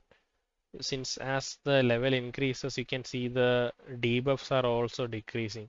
So it's -5 +4 armor class. So +4 armor class is a debuff, I would assume. We don't need any plus armor classes. So anytime you see a plus armor class, it's actually a debuff, right? Uh, White, red, orange. So it's red. We don't have that much of a debuff in terms of strength and dexterity. Attack and I think it's saving throw, right? ST. It's saving throw. Additional special power additional 1 to 4 points of fire damage. So here you don't have any debuff. This is just straight up buff to this orb. Memorized mage spells, non-mage spells. You can only memorize 2 spells now, but it was weird that we could not use the identify thing multiple times.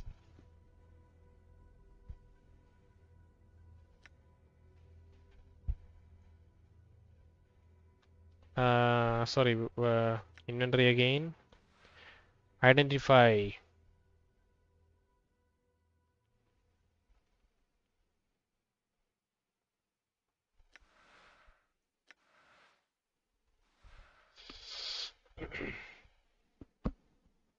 The strategic recipe ingredients blood bridge allows the guest to share a portion of his life with others, weakening himself by strengthening others. This might be nice. We can have more tanking, and when Mort needs healing, and if we are fully healed, we can just channel our health to Mort. We'll heal anyway after some time with the constitution requirement we have, right? I think it was constitution.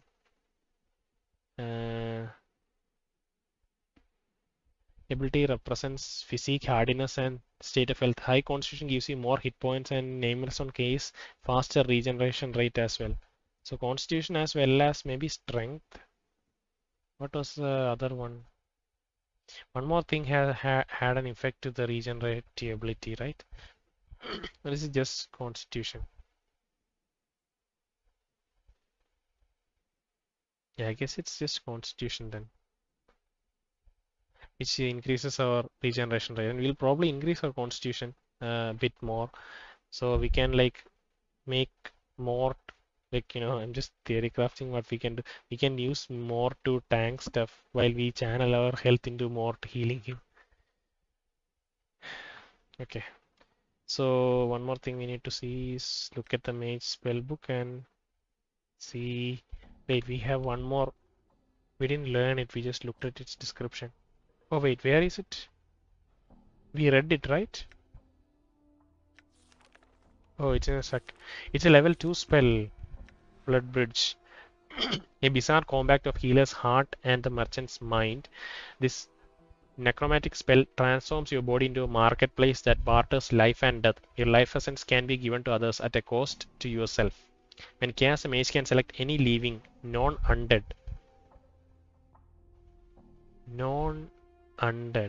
target within touch range. Any living, which means more. I'm not sure if Mort is categorized as undead. If that's the case, we won't be able to use it on Mort.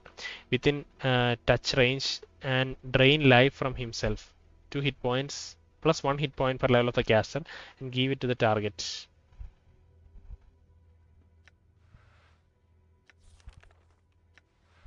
Spell reveals the mysteries of an enchanted object, allowing you to know its exact abilities. You should be able to memorize these two. I don't know when level 2 versus level 1 starts applying. Maybe mages have a level of their own. Mage level 1. Okay. So we are mage level 1 now. I wonder if we saved up all the, like we saved up all the experience, because we are starting at level 1 now, which is so unfortunate. Like if you look at the, okay, I'm not sure if we can look at the combat log. Okay, it doesn't show up in the combat log if we got XP. Yeah, I was wondering if we could like have saved up all the side quests after we unlock the mage quest so that we could level up our mage. Because now it seems like all the XP that went to the fighter, that might not be the case, but yeah, all the XP that went to. Oh wait, we have 7,700 XP. We can probably level up twice, or at least once, and then it'll become level 2, and we can use the blood bridge.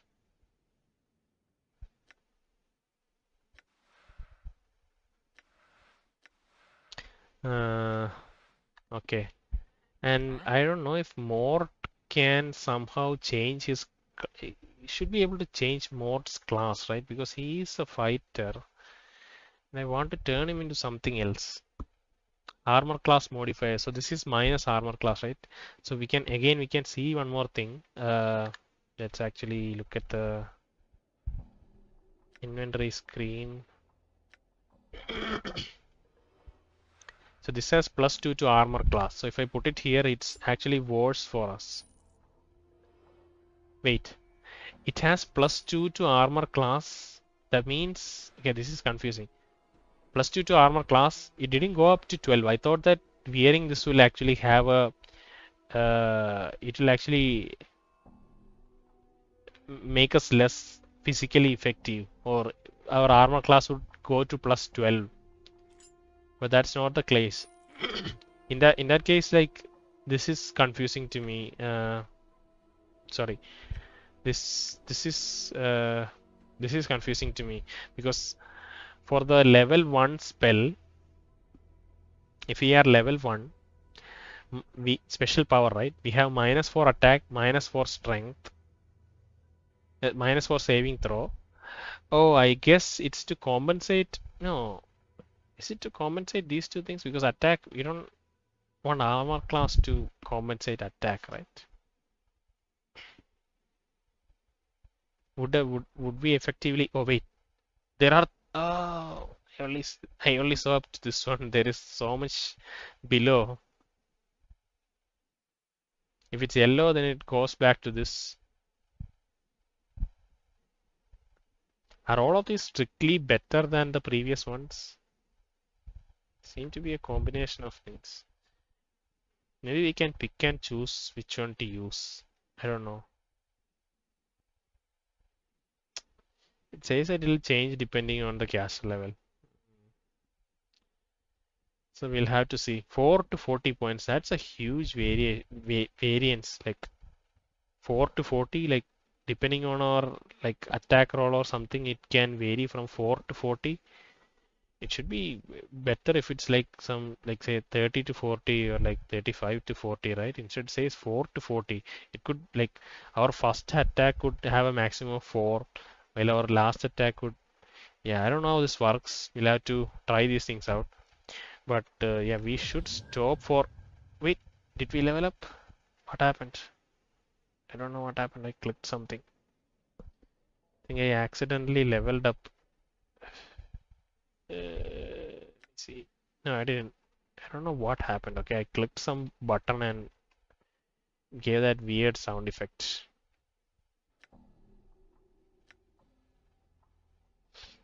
Okay, alright, we will Sure, why not? stop here and we need to equip some spells. Next time we start, we need to rest in some place and then equip some spells. I think that's something we need to do. Can, like, oh, I think it's just assigning it. That's what I heard. These are inactive now. Once you go to sleep, I think it'll become active. Can't assign this obviously, but we can level him up and then. Wow, thief skill is a secondary thing. Mage, thief skills, armor class, 2 hit points gained. Spell memorization abilities have increased. 0 characteristic points. Is it things that we can assign to the little tree here? Accept. Yeah, I think that's that. We need some more experience to level 2. Oh, we went up to level. Wait, we went from level 1 to level 3 immediately. Okay, I'm a bit confused, but we'll run with it. Hopefully there is something unlocked here. Yep.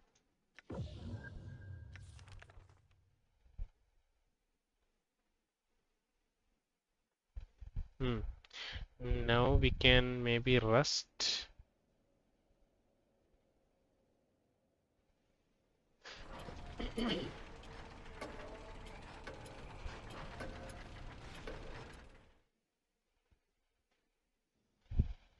You've rested for 8 hours.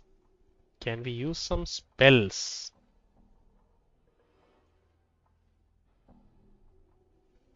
Oh, sorry. We can use some spells. F1, F2, F3. Damn, I wish we can assign different F3. Then we have to select Mort. That'll give him some blood.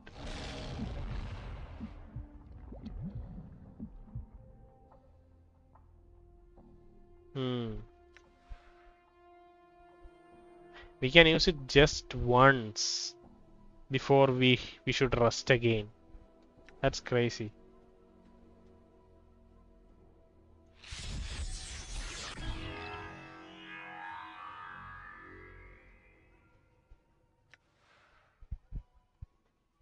Yeah, it has one use.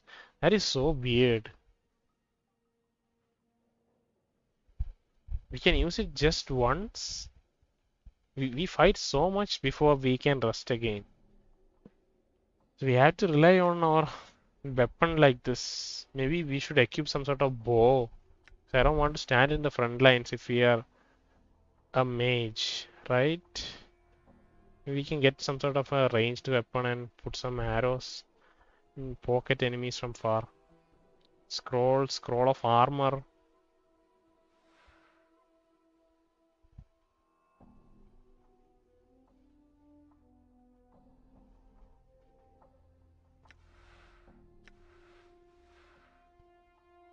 Level 2 wizard.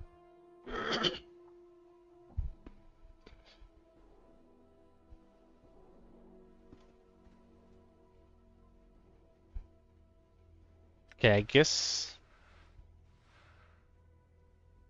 No, we can sell this. We already have this. So I guess we can equip as many as we want. No, we can't. No. We can only equip 2 at a time. So this, I wonder how we can increase the number of empty, available slots. We don't identify. We'll put these two. I wish we had a more slot, one more slot there, but it's fine. I'm gone. So yeah, I think we'll rest once more and stop.